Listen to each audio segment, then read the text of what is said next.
ಸೂಕನ ವಿಚಾರಣೆಯ ಬಗ್ಗೆ ಯೋಚಿಸುವಾಗ ವ್ಯಾಸನ ಕಣ್ಣುಗಳು ಹೊಳೆಯುತ್ತಿದ್ದವು. ಆ ಯುವಕ ವ್ಯಾಸ ಉತ್ತರಿಸಿದ ಜ್ಞಾನವು ಕೇವಲ ಬೌದ್ಧಿಕ ತಿಳುವಳಿಕೆಯ ವಿಷಯವಲ್ಲ, ಇದು ಜೀವನದ ಎಲ್ಲ ಅಂಶಗಳಲ್ಲಿ ಬುದ್ಧಿವಂತಿಕೆಯ ಅನ್ವಯವಾಗಿದೆ. ಕೃಷಿ ಮತ್ತು ಕರಕುಶಲತೆಯಿಂದ ಹಿಡಿದು ಜ್ಞಾನದ ಕೃಷಿಯವರೆಗೆ ಬುದ್ಧಿವಂತರು ತಮ್ಮ ಬುದ್ಧಿವಂತಿಕೆಯನ್ನು ತಮ್ಮ ಗುರಿಗಳತ್ತ ಮಾರ್ಗದರ್ಶನ ಮಾಡಲು ಬಳಸುತ್ತಾರೆ. ಒಬ್ಬ ನುರಿತ ರೈತನು ತನ್ನ ಬೆಳೆಗಳನ್ನು ಕಾಳಜಿ ಮತ್ತು ಗಮನದಿಂದ ನೋಡಿಕೊಳ್ಳುವಂತೆಯೇ ಸೂಕ್ಷ್ಮವಾಗಿ ಆಲಿಸುತ್ತಿದ್ದಂತೆ ಶೂಕನ ಕಣ್ಣುಗಳು ಅಗಲವಾದವು.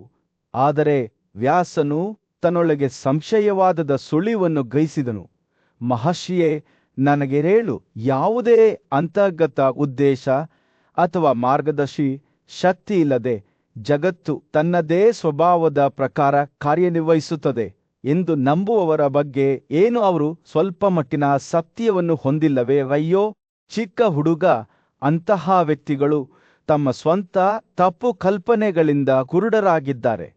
ಅವರು ಎಲ್ಲರಲ್ಲೂ ಅಡಗಿರುವ ಉನ್ನತ ವಾಸ್ತವತೆಯ ಅಸ್ತಿತ್ವವನ್ನು ಗುರುತಿಸಲು ವಿಫಲರಾಗುತ್ತಾರೆ. ಅವರದು ಆಳವಿಲ್ಲದ ತಿಳುವಳಿಕೆಯಾಗಿದೆ. ನಿಜವಾದ ಬುದ್ಧಿವಂತಿಕೆಯಿಲ್ಲ ಸಂಭಾಷಣೆಯು ತೆರೆದುಕೊಳ್ಳುತ್ತಿದ್ದಂತೆ ವ್ಯಾಸನು ಸೃಷ್ಟಿಯ ವಿವಿಧ ರೂಪಗಳು ಮತ್ತು ಅವುಗಳಿಗೆ ಅನುಗುಣವಾದ ಗುಣಲಕ್ಷಣಗಳನ್ನು ವಿವರಿಸಲು ಪ್ರಾರಂಭಿಸಿದನು. ಈ ಜಗತ್ತಿನಲ್ಲಿ ನಾವು 4 ವಿಭಿನ್ನ ವಿಧಾನಗಳ ಮೂಲಕ ಜನಿಸಿದ ಜೀವಿಗಳನ್ನು ಕಾಣುತ್ತೇವೆ. ಜೀವಂತ ಅಂಡಾಕಾರ ಸಸ್ಯ ಮತ್ತು ಕೊಳಚೆಯಿಂದ ಹುಟ್ಟಿದವು. ಚಲಿಸುವ ಜೀವಿಗಳು ನಿಶ್ಚಲ ಜೀವಿಗಳಿಗಿಂತ ಶ್ರೇಷ್ಠವಾಗಿವೆ ಮತ್ತು ಬುದ್ಧಿವಂತ ಶಕ್ತಿಯು ಅಂತರ್ಗತವಾಗಿ ಬುದ್ಧಿವಂತವಲ್ಲದ ವಸ್ತುಗಳಿಗಿಂತ ಹೆಚ್ಚು ಉದಾತ್ತವಾಗಿದೆ. ವ್ಯಾಸನು ಸೃಷ್ಟಿಯ ಸ್ವರೂಪದ ಬಗ್ಗೆ ವಿವರಿಸುವುದನ್ನು ಮುಂದುವರೆಸಿದಾಗ ಸುಕನು ಶ್ರದ್ಧೆಯಿಂದ ಆಲಿಸಿದನು. ಉಭಯಚರ ಜೀವಿಗಳೂ ಸಹ ತಮ್ಮದೇ ಆದ ಶ್ರೇಣಿಗಳನ್ನು ಹೊಂದಿವೆ. ಭೂಮಿಯಲ್ಲಿ ವಾಸಿಸುವ ಜೀವಿಗಳಿಂದ ಹಿಡಿದು ಬೇರೆಡೆ ಸುತ್ತಾಡುವ ಜೀವಿಗಳವರೆಗೆ, ಮತ್ತು ಈ ವರ್ಗಗಳಲ್ಲಿ ಕೆಲವರು ಕರ್ತವ್ಯಗಳಿಗೆ ಬದ್ಧರಾಗಿರುವುದರಿಂದ ಮತ್ತು ಅವರ ಜ್ಞಾನದ ಕೃಷಿಯಿಂದಾಗಿ ಇತರರಿಗಿಂತ ಶ್ರೇಷ್ಠರಾಗಿದ್ದರೆ ಸೂರ್ಯನು ಅಸ್ತಮಿಸಲು ಪ್ರಾರಂಭಿಸಿದಾಗ ಸಭೆಯ ಮೇಲೆ ಬೆಚ್ಚಗಿನ ಹೊಳಪನ್ನು ಬೀರಿದಂತೆ ವ್ಯಾಸರ ಮಾತುಗಳು ಹೆಚ್ಚು ಆಳವಾದವು. ನಿಜವಾದ ಬ್ರಾಹ್ಮಣನು ಪ್ರವೃತ್ತಿ ಮತ್ತು ನಿವೃತ್ತಿಯ ಮಿತಿಗಳನ್ನು ಮೀರಿ ಬ್ರಹ್ಮಜ್ಞಾನದ ಅನ್ವೇಷಣೆಯಲ್ಲಿ ತನ್ನನ್ನು ತಾನು ಸಮರ್ಪಿಸಿಕೊಂಡವನು. ಅವನು ಒಬ್ಬ ಪ್ರಖ್ಯಾತ, ತನ್ನ ಉದ್ದೇಶಗಳಲ್ಲಿ ದೃಢ ಮತ್ತು ಸಾಮರ್ಥ್ಯವನ್ನು ಹೊಂದಿದ್ದಾನೆ. ವ್ಯಾಸರ ಮಾತುಗಳನ್ನು ಕೇಳುವಾಗ ಶೂಕನ ಕಣ್ಣುಗಳು ತಿಳುವಳಿಕೆಯಿಂದ ಹೊಳೆಯುತ್ತಿದ್ದವು ಮತ್ತು ನಿಜವಾದ ಜ್ಞಾನವನ್ನು ಸಾಧಿಸಿದವರ ಬಗ್ಗೆ ಏನು ಎಂದು ಅವರು ಕೇಳಿದರು. ವ್ಯಾಸರ ನಗು ಸಭಿಕರನ್ನು ಬೆಳಗಿಸಿತು. ಅವರು ತಮ್ಮ ಆತ್ಮವನ್ನು ಒಳಗೆ ಮತ್ತು ಹೊರಗೆ ಇರುವಂತೆ ನೋಡುತ್ತಾರೆ. ಅಂತಹ ಪುರುಷರು ಮಗು ನಿಜವಾಗಿಯೂ ಪುನರುತ್ಪಾದಿತರಾಗಿದ್ದಾರೆ ಮತ್ತು ಸ್ವತಃ ದೇವರುಗಳು. ರಾತ್ರಿಯ ಆಕಾಶದಲ್ಲಿ ನಕ್ಷತ್ರಗಳು ಮಿನುಗಲು ಪ್ರಾರಂಭಿಸಿದ. ಪೂಜ್ಯ ವ್ಯಾಸನು ತನ್ನ ಶಿಷ್ಯನ ಮುಂದೆ ನಿಂತನು. ಅವನ ಕಣ್ಣುಗಳು ಬುದ್ಧಿವಂತಿಕೆಯಿಂದ ಹೊಳೆಯುತ್ತಿದ್ದವು. ಅಧಿಕಾರದಿಂದ ತುಂಬಿದ ಅವನ ಧ್ವನಿಯಲ್ಲಿ, ಇವು ಬ್ರಾಹ್ಮಣನು ನಿರ್ವಹಿಸಬೇಕಾದ ಅತ್ಯಗತ್ಯ ಕಾರ್ಯಗಳು ಎಂದು ಹೇಳಿದನು. ಜ್ಞಾನವನ್ನು ಹೊಂದಿರುವವನು ಈ ನಿಗದಿತ ಕ್ರಿಯೆಗಳ ಮೂಲಕ ಯಶಸ್ಸನ್ನು ಸಾಧಿಸುತ್ತಾನೆ. ಆದರೆ ನನ್ನ ಮಗನೇ, ಈ ಕ್ರಿಯೆಗಳು ಕಡ್ಡಾಯವೇ ಅಥವಾ ಐಚ್ಛಿಕವೇ ಎಂಬುದರ ಬಗ್ಗೆ ಸಂದೇಹವಿದೆ. ವ್ಯಾಸ ನಿಲ್ಲಿಸಿ ತನ್ನ ಆಲೋಚನೆಗಳನ್ನು ಸಂಗ್ರಹಿಸುತ್ತಾ ಮುಂದುವರಿಯುತ್ತಾನೆ. ಕೆಲವರು ಶ್ರಮವೇ ಎಲ್ಲ ಕ್ರಿಯೆಗಳಿಗೆ ಕಾರಣ ಎಂದು ಹೇಳಿದರೆ, ಇತರರು ಅವಶ್ಯಕತೆಯೇ ನಮ್ಮ ಕಾರ್ಯಗಳನ್ನು ನಿರ್ಧರಿಸುತ್ತದೆ ಎಂದು ಹೇಳಿಕೊಳ್ಳುತ್ತಾರೆ. ಇತರರು ಇದು ಪರಿಶ್ರಮ ಮತ್ತು ಅವಶ್ಯಕತೆಯ ಸಂಯೋಜನೆ ಎಂದು ವಾದಿಸುತ್ತಾರೆ. ಆದರೆ ಇತರರು ಸಮಯ, ಪರಿಶ್ರಮ ಮತ್ತು ಪ್ರಕೃತಿ ಎಲ್ಲವೂ ಹೆಣೆದುಕೊಂಡಿವೆ ಎಂದು ಪ್ರತಿಪಾದಿಸುತ್ತಾರೆ. ಅವನು ಮಾತನಾಡುವಾಗ ವ್ಯಾಸನ ಮಾತುಗಳು ವೈವಿಧ್ಯಮಯ ದೃಷ್ಟಿಕೋನಗಳ ರೇಖಾಚಿತ್ರವನ್ನು ನೆರೆದವು. ಕೆಲವು ಜನರು ವಸ್ತುಗಳು ಅಸ್ತಿತ್ವದಲ್ಲಿವೆ, ಅಸ್ತಿತ್ವದಲ್ಲಿಲ್ಲ ಅಥವಾ ಅಸ್ತಿತ್ವದಲ್ಲಿಲ್ಲ ಎಂದು ಹೇಳಲಾಗುವುದಿಲ್ಲ ಎಂದು ನಂಬುತ್ತಾರೆ. ಇತರರು ಅವು ಅಸ್ತಿತ್ವದಲ್ಲಿಲ್ಲ ಎಂದು ಹೇಳಲಾಗುವುದಿಲ್ಲ ಎಂದು ಹೇಳುತ್ತಾರೆ.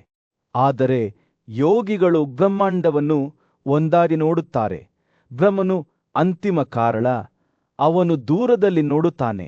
ಅವನ ಕಣ್ಣುಗಳು ಚಿಂತನೆಯಲ್ಲಿ ಮಬ್ಬಾಗಿರುತ್ತವೆ. ಕೃತಯುಗದಲ್ಲಿ ಪುರುಷರು ತಪಸ್ಸಿಗೆ ಬದ್ಧರಾಗಿರುತ್ತಾರೆ. ಅವರ ಆತ್ಮಗಳು ಶಾಂತಿಯುತವಾಗಿರುತ್ತವೆ ಮತ್ತು ನ್ಯಾಯಯುತವಾಗಿರುತ್ತವೆ. ಅವರು ಬಯಕೆ ಮತ್ತು ತಿರಸ್ಕಾರವನ್ನು ವಿಶ್ಲೇಷಿಸುತ್ತಾರೆ. ಸ್ವಯಂ ನಿಯಂತ್ರಣದ ಮೂಲಕ ಮಾತ್ರ ಪೂಜಿಸುತ್ತಾರೆ. ತಪಸ್ಸಿಗೆ ಸಮರ್ಪಿತರಾಗಿ ಒಬ್ಬರು ಯಶಸ್ಸನ್ನು ಸಾಧಿಸುತ್ತಾರೆ. ವಿಶ್ವವನ್ನು ಸೃಷ್ಟಿಸುವ ಮೂಲಕ ಅದನ್ನು ಸೃಷ್ಟಿಸುತ್ತಾರೆ. ಒಬ್ಬನು ಎಲ್ಲದರ ಒಡೆಯನಾಗುತ್ತಾನೆ, ಶಕ್ತಿಶಾಲಿ ಮತ್ತು ಸರ್ವೋಚ್ಚನಾಗುತ್ತಾನೆ. ಬ್ರಹ್ಮನ ಬಗ್ಗೆ ಮಾತನಾಡುವಾಗ ವ್ಯಾಸರ ಧ್ವನಿಯು ಗೌರವದ ಧ್ವನಿಯನ್ನು ಪಡೆದುಕೊಂಡಿತ್ತು. ಬ್ರಹ್ಮನನ್ನು ವೇದಗಳಲ್ಲಿ ಘೋಷಿಸಲಾಗಿದೆ, ಆದರೆ ಅವುಗಳನ್ನು ಅಧ್ಯಯನ ಮಾಡಿದವರಿಗೂ ಸಹ ಅದರ ಸ್ವರೂಪವನ್ನು ಸಂಪೂರ್ಣವಾಗಿ ಅರ್ಥಮಾಡಿಕೊಳ್ಳಲು ಸಾಧ್ಯವಿಲ್ಲ. ಇದು ಅಚಿಂತ್ಯ, ಆದರೂ ವೇದಾಂತದ ಮೂಲಕ ಪ್ರಕಟವಾಗಿದೆ. ಬ್ರಹ್ಮನನ್ನು ಕೇವಲ ಕ್ರಿಯೆಗಳ ಮೂಲಕ ನೋಡಲಾಗುವುದಿಲ್ಲ. ಅವನು ಮತ್ತೊಮ್ಮೆ ತನ್ನ ಶಿಷ್ಯನ ಕಡೆಗೆ ತಿರುಗಿದನು. ಬ್ರಾಹ್ಮಣರಿಗೆ ವಿಧಿಸಲಾದ ಯಜ್ಞವು ಧ್ಯಾನ ಮತ್ತು ಪಠಣವನ್ನು ಒಳಗೊಂಡಿರುತ್ತದೆ, ಆದರೆ ಕ್ಷತ್ರಿಯರಿಗೆ ಅದು ದೇವತೆಗಳ ಗೌರವಾರ್ಥ ಪ್ರಾಣಿಗಳ ವಧೆಯನ್ನು ಒಳಗೊಂಡಿರುತ್ತದೆ. ವೈಶ್ಯರಿಗೆ ಇದು ಬೆಳೆಗಳ ಕೃಷಿ ಮತ್ತು ಸಾಕು ಪ್ರಾಣಿಗಳ ಆರೈಕೆ, ಮತ್ತು ಶೂದ್ರರಿಗೆ ಇತರ 3 ಆದೇಶಗಳಿಗೆ ಸಣ್ಣ ಸೇವೆ. ವ್ಯಾಸರ ಮಾತುಗಳು ನದಿಯಂತೆ ಹರಿಯುತ್ತಿದ್ದವು. ಅವರ ಶಿಷ್ಯರನ್ನು ಯುಗಯುಗಗಳಿಂದ ಹೊತ್ತೊಯ್ಯುತ್ತಿದ್ದವು. ತ್ರೇತೆಯ ಪ್ರಾರಂಭದಲ್ಲಿ ಎಲ್ಲವೂ ಹೇಗಿರಬೇಕಿತ್ತೋ ಹಾಗೆಯೇ ಇತ್ತುವ ವೇದಗಳು, ತ್ಯಾಗಗಳು, ಜಾತಿಗಳು ಮತ್ತು ಜೀವನ ವಿಧಾನಗಳು ಸಂಪೂರ್ಣವಾಗಿ ಅಸ್ತಿತ್ವದಲ್ಲಿದ್ದವು. ಆದರೆ ಕಾಲಾನಂತರದಲ್ಲಿ ಅವನತಿ ಉಂಟಾಯಿತು. ದ್ವಾಪರ ಮತ್ತು ಕಲಿಯುಗಗಳಲ್ಲಿ ವೇದಗಳು ಗೊಂದಲಕ್ಕೊಳಗಾದವು ಮತ್ತು ಪುರುಷರ ಕರ್ತವ್ಯಗಳು ಕಣ್ಮರೆಯಾದವು. ಅವನು ಮಾತನಾಡುವಾಗ ವ್ಯಾಸನ ಅಭಿವ್ಯಕ್ತಿ ಮಂದವಾಯಿತು. ಅಕ್ರಮವು ಹರಡಿತು ಮತ್ತು ಕೈನ್ ಭೂಮಿ, ನೀರು ಮತ್ತು ಗಿಡಮೂಲಿಕೆಗಳ ರಸಭರಿತ ಗುಣಲಕ್ಷಣಗಳು ಕಣ್ಮರೆಯಾದವು. ವೇದಗಳು ಸ್ವತಃ ಕಣ್ಮರೆಯಾದವು. ಅವರು ಬೋಧಿಸಿದ ಎಲ್ಲಾ ಕರ್ತವ್ಯಗಳನ್ನು ತಮ್ಮೊಂದಿಗೆ ತೆರೆದುಕೊಂಡರು. ತಮ್ಮ ಆದೇಶಕ್ಕೆ ನಿಷ್ಠರಾಗಿದ್ದವರು ತೊಂದರೆಗೀಡಾದರು ಮತ್ತು ಎಲ್ಲಾ ಚಲಿಸುವ ಮತ್ತು ನಿಶ್ಚಲ ವಸ್ತುಗಳು ಕೆಟ್ಟದ್ದಕ್ಕೆ ಬದಲಾವಣೆಗೆ ಒಳಗಾದವು. ವ್ಯಾಸನು ತನ್ನ ಕಥೆಯನ್ನು ಮುಕ್ತಾಯಗೊಳಿಸಿದಾಗ ಅವನ ಕಣ್ಣುಗಳು ಹೊಳೆಯುತ್ತಿದ್ದವು. ಪ್ರಶಾಂತವಾದ ಕಾಡಿನ ಮಧ್ಯದಲ್ಲಿ ಮಹಾನ್ ಋಷಿ ಭೀಷ್ಮನು ಆಳವಾದ ಚಿಂತನೆಯಲ್ಲಿ ಕುಳಿತಿದ್ದನು. ಅವನ ಕಣ್ಣುಗಳು ದೇವರೊಂದಿಗೆ ಸಂವಹನ ನಡೆಸುತ್ತಿರುವಂತೆ ಮುಚ್ಚಿದವು.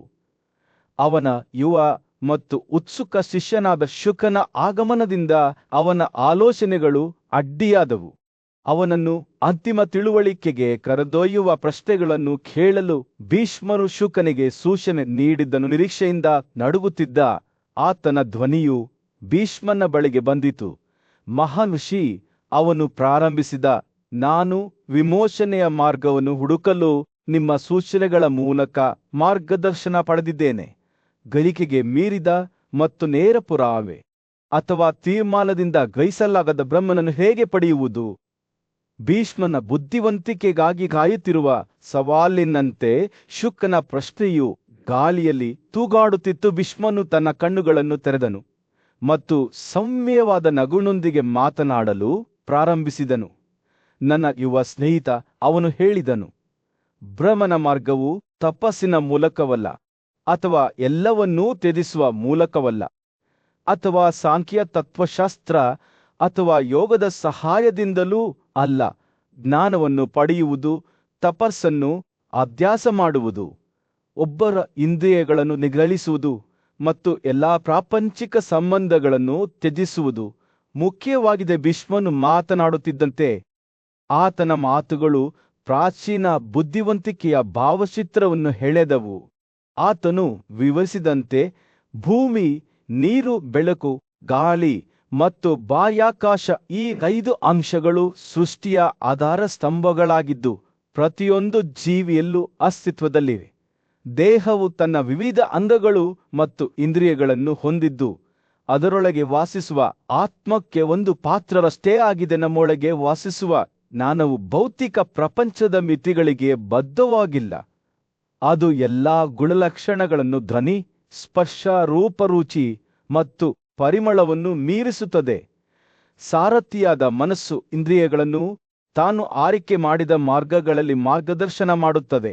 ಆದರೆ ನಿಜವಾದ ಬುದ್ಧಿವಂತಿಕೆಯು ಎಲ್ಲಾ ಗುಣಲಕ್ಷಣಗಳನ್ನು ಮೀರಿ ಆತ್ಮವು ಪ್ರತಿಯೊಂದು ಪ್ರಾಣಿಯೊಳಗೆ ವಾಸಿಸುತ್ತದೆ ಎಂಬುದನ್ನು ಗುರುತಿಸುವುದರಲ್ಲಿ ಅಡಗಿದೆ ಎಂದು ಭೀಷ್ಮನು ಮುಂದುವರಿಸಿದನು. ಭೀಷ್ಮನ ಮಾತುಗಳು ತಮ್ಮ ಉತ್ತುಂಗವನ್ನು ತಲುಪುತ್ತಿದ್ದಂತೆ ತನ್ನ ತಿಳುವಳಿಕೆಯು ಅರಳುತ್ತಿರುವ ಕಮಲದ ಹೂವಿನಂತೆ ವಿಸ್ತರಿಸುತ್ತಿದೆ ಎಂದು ಸುಕನು ಭಾವಿಸಿದನು. 6 ಮತ್ತು 10 ಗುಣಗಳಿಂದ ಆವೃತವಾದ ಆತ್ಮವನ್ನು ತನ್ನ ಸ್ವಂತ ಜ್ಞಾನದಲ್ಲಿ ಮನಸ್ಸಿನ ಸಹಾಯದಿಂದ ನೋಡುವ ಬುದ್ಧಿವಂತ ವ್ಯಕ್ತಿ ಬ್ರಹ್ಮನನ್ನು ತಲುಪುತ್ತಾನೆ ಎಂದು ಭೀಷ್ಮನು ಹೇಳಿದನು.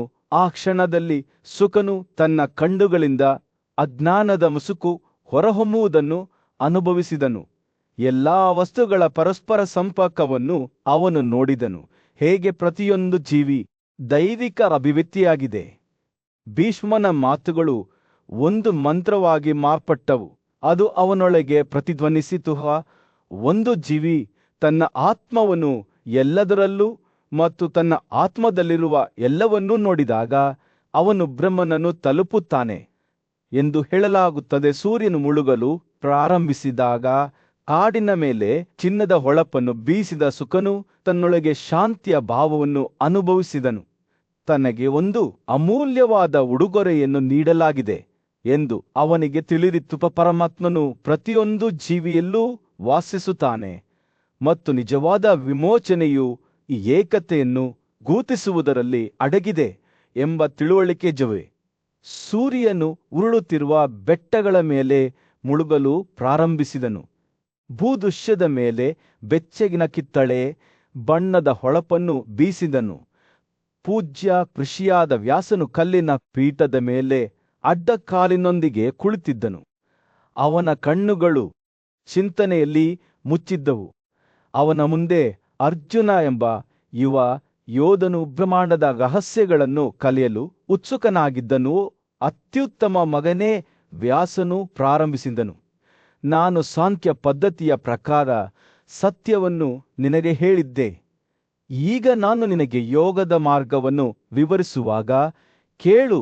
ಅವನ ಧ್ವನಿಯು ಬೇಸಿಗೆಯ ದಿನದಂದು ಸೌಮ್ಯವಾದ ಗಾಳಿಯಂತೆ ಮಂದವಾಗಿತ್ತು ಮತ್ತು ಹಿತಕರವಾಗಿತ್ತು. ಅರ್ಜುನನು ಮುಂದೆ ವಾಲಿದನು.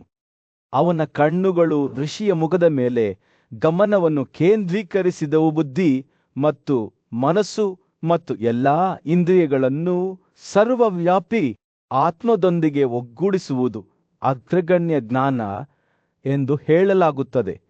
ವ್ಯಾಸ ಮುಂದುವರಿಸಿದರು. ಈ ಜ್ಞಾನವನ್ನು ಮನೋಭಾವದಲ್ಲಿ ಶಾಂತವಾಗಿರುವವನು, ಅವರ ಇಂದ್ರಿಯಗಳನ್ನು ಕರಗತ ಮಾಡಿಕೊಂಡವನು ಮತ್ತು ಧ್ಯಾನದ ಮೂಲಕ ತಮ್ಮ ನೋಟವನ್ನು ಒಳಮುಖವಾಗಿ ತಿರುಗಿಸಬಲ್ಲವನು ಪಡೆಯಬೇಕು. ಅರ್ಜುನನು ಕುತೂಹಲದಿಂದ ತಲೆಯಾಡಿಸಿದನು. ಅವನ ಮನಸ್ಸು ಓಯಸಿಸ್ನಲ್ಲಿ ಒಣಗಿದ ಪ್ರಯಾಣಿಕರಂತೆ ಋಷಿಯ ಮಾತುಗಳಲ್ಲಿ ಕುಡಿಯುತ್ತಿತ್ತು. ಯೋಗದ 5 ಅಡೆತಡೆಗಳಾದ ಬಯಕೆ, ಕೋಪ, ಕಾಮ, ಭಯ ಮತ್ತು ನಿದ್ರೆಯನ್ನು ತ್ಯಜಿಸುವ ಮೂಲಕ ಮಾತ್ರ ಈ ಜ್ಞಾನವನ್ನು ಸಾಧಿಸಬಹುದು ಎಂದು ವ್ಯಾಸರು ವಿವರಿಸಿದರು. ಬುದ್ಧಿವಂತಿಕೆಯಿಂದ ಮಿನುಗುತ್ತಿರುವ ಅವರ ಕಣ್ಣುಗಳು ಮಾನಸಿಕ ಶಾಂತಿಯಿಂದ ಕೋಪವನ್ನು ಜಯಿಸಲಾಗುತ್ತದೆ ಎಂದು ಹೇಳಿದರು. ಎಲ್ಲಾ ಉದ್ದೇಶಗಳನ್ನು ತ್ಯಜಿಸುವ ಮೂಲಕ ಬಯಕೆಯನ್ನು ಜಯಿಸಲಾಗುತ್ತದೆ. ವ್ಯಾಸರು ಮಾತನಾಡುವಾಗ ಅರ್ಜುನನ ಮುಖವು ತಿಳುವಳಿಕೆಯಿಂದ ಬೆಳಗಿತು. ಅಡೆತಡೆಗಳನ್ನು ಜಯಿಸಲು ಒಬ್ಬರು ಮೊದಲು ತಮ್ಮ ಪೀಳಿಗೆಯ ಅಂಗಗಳನ್ನು ಮತ್ತು ಹೊಟ್ಟೆಯನ್ನು ಅನರ್ಹ ಭೋಗದಿಂದ ನಿಗ್ರಹಿಸಬೇಕು. ಒಬ್ಬರು ತಮ್ಮ ಕಣ್ಣುಗಳನ್ನು ಬುದ್ಧಿವಂತಿಕೆಯಿಂದ ಬಳಸಿಕೊಂಡು ತಮ್ಮ ಕೈ ಮತ್ತು ಕಾಲುಗಳನ್ನು ರಕ್ಷಿಸಿಕೊಳ್ಳಬೇಕು ಮತ್ತು ಅವರ ಮನಸ್ಸು ಮತ್ತು ಮಾತನ್ನು ಅವರ ಕಾರ್ಯಗಳಿಂದ ರಕ್ಷಿಸಿಕೊಳ್ಳಬೇಕು. ಜಾಗರೂಕತೆಯಿಂದ ಭಯವನ್ನು ಜಯಿಸಬೇಕು ಮತ್ತು ಬುದ್ಧಿವಂತರಿಗಾಗಿ ಕಾಯುವ ಮೂಲಕ ಹೆಮ್ಮೆ ಪಡಬೇಕು. ವ್ಯಾಸರ ಮಾತುಗಳು ನದಿಯಂತೆ ಸುರಿಯುತ್ತವೆ.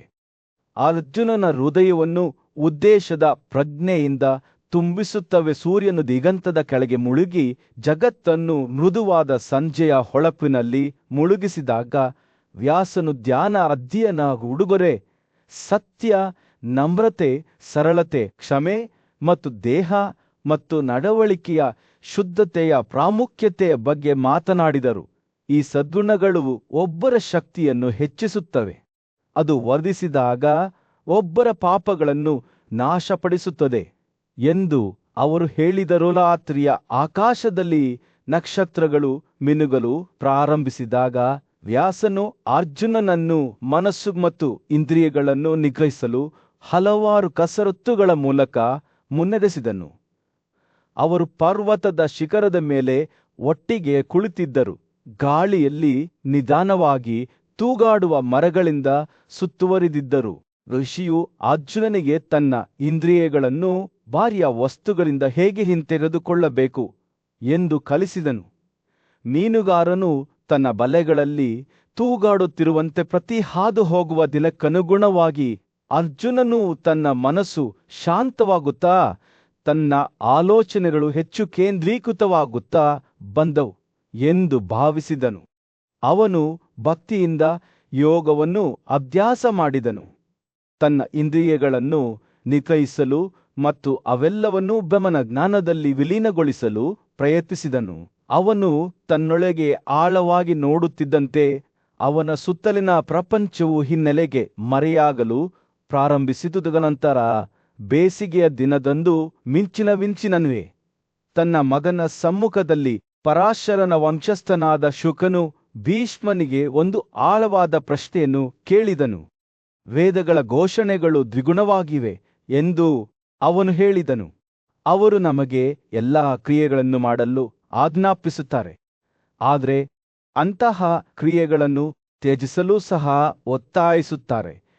ಭೀಷ್ಮನು ಶುಕನ ವಿಚಾರಣೆಯ ಆಳವನ್ನು ಅರಿತುಕೊಂಡು ಪ್ರತಿಕ್ರಿಯಿಸುವ ಮೊದಲು ತನ್ನ ಆಲೋಚನೆಗಳನ್ನು ಸಂಗ್ರಹಿಸಲು ಸ್ವಲ್ಪ ಸಮಯ ತೆರೆದುಕೊಂಡನು. ಅಹಿಂಸೆ ನನ್ನ ಮಗು, ಭೀಷ್ಮ ಪ್ರಾರಂಭಿಸಿದ ವೇದಗಳು 2 ಮಾರ್ಗಗಳ ಬಗ್ಗೆ ಮಾತನಾಡುತ್ತವೆ. ವಿನಾಶಕಾರಿ ಮತ್ತು ಅವಿನಾಭಾವ. ಒಂದು ಮಾರ್ಗವು ಕ್ರಿಯೆಗಳಿಂದ ಗುರುತಿಸಲ್ಪಟ್ಟಿದೆ, ಇನ್ನೊಂದು ಜ್ಞಾನದಿಂದ ಪ್ರಕಾಶಿಸಲ್ಪಟ್ಟಿದೆ. ಅವನು ತನ್ನ ರಾಜ್ಯವನ್ನು ಅಧ್ಯಯನ ಮಾಡುವ ಬುದ್ಧಿವಂತ ರಾಜನಂತೆ ಅವ ಸಂಭಾಷಣೆಯ ಭೂದೃಶ್ಯವನ್ನು ಸಮೀಕ್ಷೆ ಮಾಡುತ್ತಿದ್ದನು. ನನ್ನ ಮಗನೇ, ನಾನು ಈ 2 ಮಾರ್ಗಗಳ ನಡುವಿನ ವ್ಯತ್ಯಾಸವನ್ನು ವಿವರಿಸುವಾಗ ಚೆನ್ನಾಗಿ ಆಲಿಸಿ. ಭೀಷ್ಮನ ಕಣ್ಣುಗಳು ಪ್ರತಿ ಕ್ಷಣವೂ ಹೊಳೆಯುವ ಬೆಂಕಿನ ಹೊಳೆಯುತ್ತಿದ್ದವು. ಕ್ರಿಯೆಗಳಿಂದ ಒಬ್ಬನು ವಿನಾಶಕ್ಕೆ ಬದ್ಧನಾಗಿರುತ್ತಾನೆ ಎಂದು ಅವರು ಘೋಷಿಸಿದರು. ಗಂಗಾ ನದಿಯ ಅಂತ್ಯವಿಲ್ಲದ ಹರಿವಿನಂತೆ ಜನನ ಮತ್ತು ಮರಣದ ಚಕ್ರವು ತನ್ನನ್ನು ತಾನೇ ಶಾಶ್ವತಗೊಳಿಸುತ್ತದೆ. ಆದರೆ ಜ್ಞಾನದಿಂದ ಒಬ್ಬ ವ್ಯಕ್ತಿಯು ವಿಮೋಚನೆಯನ್ನು ಪಡೆಯುತ್ತಾನೆ. ವೈಯಕ್ತಿಕ ಆತ್ಮವು ಶಾಶ್ವತ, ಅಪ್ರಕಟಿತ ಮತ್ತು ಅಪರಿವರ್ತನೀಯವಾಗಿ ರೂಪಾಂತರಗೊಳ್ಳುತ್ತದೆ. ಭೀಷ್ಮನು ಮಾತನಾಡುತ್ತಿರುವಾಗ ಆತನ ಮಾತುಗಳು ಸುಕನ ಮನಸ್ಸಿನಲ್ಲಿ ಎದ್ದು ಕಾಣುವ ಚಿತ್ರಣಗಳನ್ನು ಸೃಷ್ಟಿಸಿದವು. ಆತನು ತನ್ನ ಅಸ್ತಿತ್ವದ ಕ್ಷಣಭಂಗುರವಾದ ಸಂತೋಷ ಮತ್ತು ನೋವುಗಳಿಂದ ಬಳಲುತ್ತಿರುವ ಸುಂಟರಗಾಳಿಯಲ್ಲಿ ಸಿಕ್ಕಿಬಿದ್ದ ಎಲೆಯಂತೆ ಅದರ ಪುನರ್ಜನ್ಮದ ಚಕ್ರದಿಂದ ತಪ್ಪಿಸಿಕೊಳ್ಳಲು ಸಾಧ್ಯವಾಗದ ವ್ಯಕ್ತಿಯನ್ನು ಕಲ್ಪಿಸಿಕೊಂಡನು. ಇದಕ್ಕೆ ವಿರುದ್ಧವಾಗಿ ಆತನು ಇನ್ನೊಬ್ಬ ವ್ಯಕ್ತಿಯನ್ನು ನೋಡಿದನು. ಆಂತರಿಕ ಬೆಳಕಿನಲ್ಲಿ ಪ್ರಕಾಶಮಾನವಾಗಿ, ರಾತ್ರಿಯ ಆಕಾಶದಲ್ಲಿ ಪ್ರಕಾಶಮಾನವಾಗಿ ಹೊಳೆಯುವ ಹುಣ್ಣಿಮೆಯಂತೆ ಭೀಷ್ಮನು ತನ್ನ ಧ್ವನಿಯಲ್ಲಿ ಬುದ್ಧಿವಂತಿಕೆಯ ಭಾವಚಿತ್ರವನ್ನು ನೆದ್ದನು. ಕೆಲವರು ಅಜ್ಞಾನದಿಂದ ಕುರುಡರಾಗಿ ಚಪ್ಪಾಳೆ ತಟ್ಟುವುದು ಅಂತಿಮ ಸತ್ಯವೆಂಬಂತೆ ವರ್ತಿಸುತ್ತದೆ. ಆದರೆ ತೀಕ್ಷ್ಣವಾದ ಗ್ರಹಿಕೆಗಳನ್ನು ಹೊಂದಿರುವವರು ಮತ್ತು ಆ ಉನ್ನತ ತಿಳುವಳಿಕೆಯನ್ನು ಪಡೆದವರು, ಅಂದರೆ ಜ್ಞಾನವೇ, ಎಂದಿಗೂ ಹೆಚ್ಚಿನ ಕಾರ್ಯಗಳನ್ನು ಸಂಗ್ರಹಿಸಲು ಪ್ರಯತ್ನಿಸುವುದಿಲ್ಲ. ಅವನು ಮಾತನಾಡುವಾಗ ಭೀಷ್ಮನ ಮಾತುಗಳು ಸುಕನನ್ನು ಪ್ರಾಪಂಚಿಕ ಜಗತ್ತನ್ನು ಮೀರಿದ ಪ್ರದೇಶಕ್ಕೆ ಕರೆದೊಯ್ಯುವಂತೆ ತೋರುತ್ತಿತ್ತು. ಎಲ್ಲಾ ಜೋಡಿಗಳ ಪ್ರಭಾವದಿಂದ ಮುಕ್ತವಾದ ಜೀವಿಗಳು ಸಂತೋಷ ಮತ್ತು ನೋವು, ಅಸ್ತಿತ್ವ ಮತ್ತು ಅಸ್ತಿತ್ವವಿಲ್ಲದ ಪರಸ್ಪರ ಸಾಮರಸ್ಯದಿಂದ ಬದುಕುವುದನ್ನು ಅವನು ನೋಡಿದನು. ಭೀಷ್ಮನು ತನ್ನ ವಿವರಣೆಯನ್ನು ಮುಕ್ತಾಯಗೊಳಿಸುತ್ತಾ, ಜ್ಞಾನಕ್ಕೆ ಸಮರ್ಪಿತರಾದವರು ಮತ್ತು ಕಾರ್ಯಗಳಿಗೆ ಸಮರ್ಪಿತರಾದವರ ನಡುವಿನ ಅಂತರವು ಅಪರಿಮಿತವಾದ ಆಕಾಶದಷ್ಟು ವಿಶಾಲವಾಗಿದೆ. ವಿನಾಶದಿಂದ ಮುಕ್ತವಾದ ವೈಯಕ್ತಿಕ ಆತ್ಮವು ಶಾಶ್ವತವಾಗಿ ಅಸ್ತಿತ್ವದಲ್ಲಿದೆ. ಕತ್ತಲೆಯ 15 ದಿನಗಳ ಕೊನೆಯ ದಿನದಂದು ಚಂದ್ರನಂತೆ ಅದರ ಸೂಕ್ಷ್ಮ ಆದರೆ ನಾಶವಾಗದ ರೂಪದಲ್ಲಿ ಹೊಳೆಯುತ್ತದೆ. ಭೀಷ್ಮನು ಮಾತನಾಡುವುದನ್ನು ಮುಗಿಸಿದಾಗ ಶುಕನು ತನ್ನ ಮೇಲೆ ಭಯವನ್ನು ಅನುಭವಿಸಿದನು. ತನ್ನ ಪೂಜ್ಯ ಗುರುವಿನ ಬುದ್ಧಿವಂತ ಮಾತುಗಳಿಂದ ತನ್ನ ತಿಳುವಳಿಕೆಯು ವಿಸ್ತರಿಸಲ್ಪಟ್ಟಿದೆ ಎಂದು ಅವನು ಅರಿತುಕೊಂಡನು ಮತ್ತು ಅವರ ಸಂಭಾಷಣೆಯು ಪವಿತ್ರ ಕಲ್ಲಿನ ಮೇಲಿನ ಗುರುತುಗಳಂತೆ ತನ್ನ ಮನಸ್ಸಿನಲ್ಲಿ ಉಳಿಯುತ್ತದೆ ಎಂದು ಅವನಿಗೆ ತಿಳಿದಿತ್ತು. ಪ್ರಾಚೀನ ಭಾರತದ ಪವಿತ್ರ ತೋಪುಗಳಲ್ಲಿ ಸತ್ಯದ ಯುವ ಅನ್ವೇಷಕನಾದ ಶುಕನು ತನ್ನ ಪೂಜ್ಯ ಗುರುವಾದ ವ್ಯಾಸನ ಪಾದಗಳ ಬಳಿ ಕುಳಿತಿದ್ದನು. ಜ್ವಾಲೆಗಳಂತೆ ಹೊಳೆಯುವ ಕಣ್ಣುಗಳೊಂದಿಗೆ ಶುಕನು ನೀತಿಯ ಹಾದಿಯಲ್ಲಿ ಮಾರ್ಗದರ್ಶನವನ್ನು ಕೇಳಿದನು. 2 ರೀತಿಯ ಸೃಷ್ಟಿಗಳಿವೆ ಎಂದು ನಾನು ಅರ್ಥ ಮಾಡಿಕೊಂಡಿದ್ದೇನೆ. ಒಂದು ಸಾರ್ವತ್ರಿಕ ಆತ್ಮದಿಂದ ಹುಟ್ಟಿದೆ ಮತ್ತು ಇನ್ನೊಂದು ಜ್ಞಾನದ ಶಕ್ತಿಯಿಂದ ಹುಟ್ಟುತ್ತದೆ. ಆದರೆ ನಾನು ಸಮಯದೊಂದಿಗೆ ಸಾಮರಸ್ಯದಿಂದ ಜೀವನವನ್ನು ಹೇಗೆ ನಡೆಸಬೇಕು ಎಂಬುದನ್ನು ತಿಳಿಯಲು ಪ್ರಯತ್ನಿಸುತ್ತೇನೆ ಎಂದು ಅವನು ಹೇಳಿದನು. ಬುದ್ಧಿವಂತ ಮತ್ತು ಸಹಾನುಭೂತಿಯುಳ್ಳ ವ್ಯಾಸನು ಶುಕನ ವಿಚಾರಣೆಯನ್ನು ನೋಡಿ, ಮುಗುಳ್ನಕ್ಕನು ನೀತಿಯ ಮಾರ್ಗವನ್ನು ಮೊದಲು ಬ್ರಹ್ಮನು ತಾನೇ ರೂಪಿಸಿದನು ಎಂದು ಆತ ಪ್ರಾರಂಭಿಸಿದರು. ಪ್ರಾಚೀನ ಋಷಿಗಳು, ಪ್ರಾಚೀನ ಕಾಲದ ಆ ಮಹಾನ್ ಋಷಿಗಳು ಈ ಮಾರ್ಗವನ್ನು ಅನುಸರಿಸಿದರು ಮತ್ತು ಬ್ರಹ್ಮಚರ್ಯಕ್ಕೆ ತಮ್ಮ ಭಕ್ತಿಯ ಮೂಲಕ ಜಗತ್ತನ್ನು ವಶಪಡಿಸಿಕೊಂಡರು. ಆತ್ಮ ನಿಯಂತ್ರಣ ಮತ್ತು ಆಧ್ಯಾತ್ಮಿಕ ಶಿಸ್ತಿನ ಜೀವನ ತನ್ನ ಮಾತುಗಳನ್ನು ವಿವರಿಸಲು ವ್ಯಾಸನು ಜೀವನದ 4 ಹಂತಗಳನ್ನು ವಿವರಿಸಿದ್ದಾನೆ. ತನ್ನ ಗುರುವಿನೊಂದಿಗೆ ವಾಸಿಸುವ ಬ್ರಹ್ಮಚಾರಿ ತನ್ನ ಕುಟುಂಬ ಮತ್ತು ದೇಶೀಯ ಕರ್ತವ್ಯಗಳಿಗೆ ಒಲವು ತೋರುವ ಗೃಹಸ್ಥ ಪ್ರಾಪಂಚಿಕ ಸಂಬಂಧಗಳನ್ನು ತ್ಯಜಿಸಿ ಕಾಡಿನಲ್ಲಿ ವಾಸಿಸುವ ವನಪ್ರಸ್ಥ ಮತ್ತು ಆಧ್ಯಾತ್ಮಿಕ ಅನ್ವೇಷಣೆಗಳಿಗೆ ಸಂಪೂರ್ಣವಾಗಿ ತನ್ನನ್ನು ತಾನು ಅರ್ಪಿಸಿಕೊಳ್ಳುವ ಸನ್ಯಾಸಿ. ಈ ಹಂತಗಳಲ್ಲಿ ಪ್ರತಿಯೊಂದು ಜ್ಞಾನೋದಯದ ಏಣಿಯ ಮೇಲಿರುವ ಒಂದು ಹಂತವಾಗಿದೆ ಎಂದು ವ್ಯಾಸನು ಹೇಳಿದನು.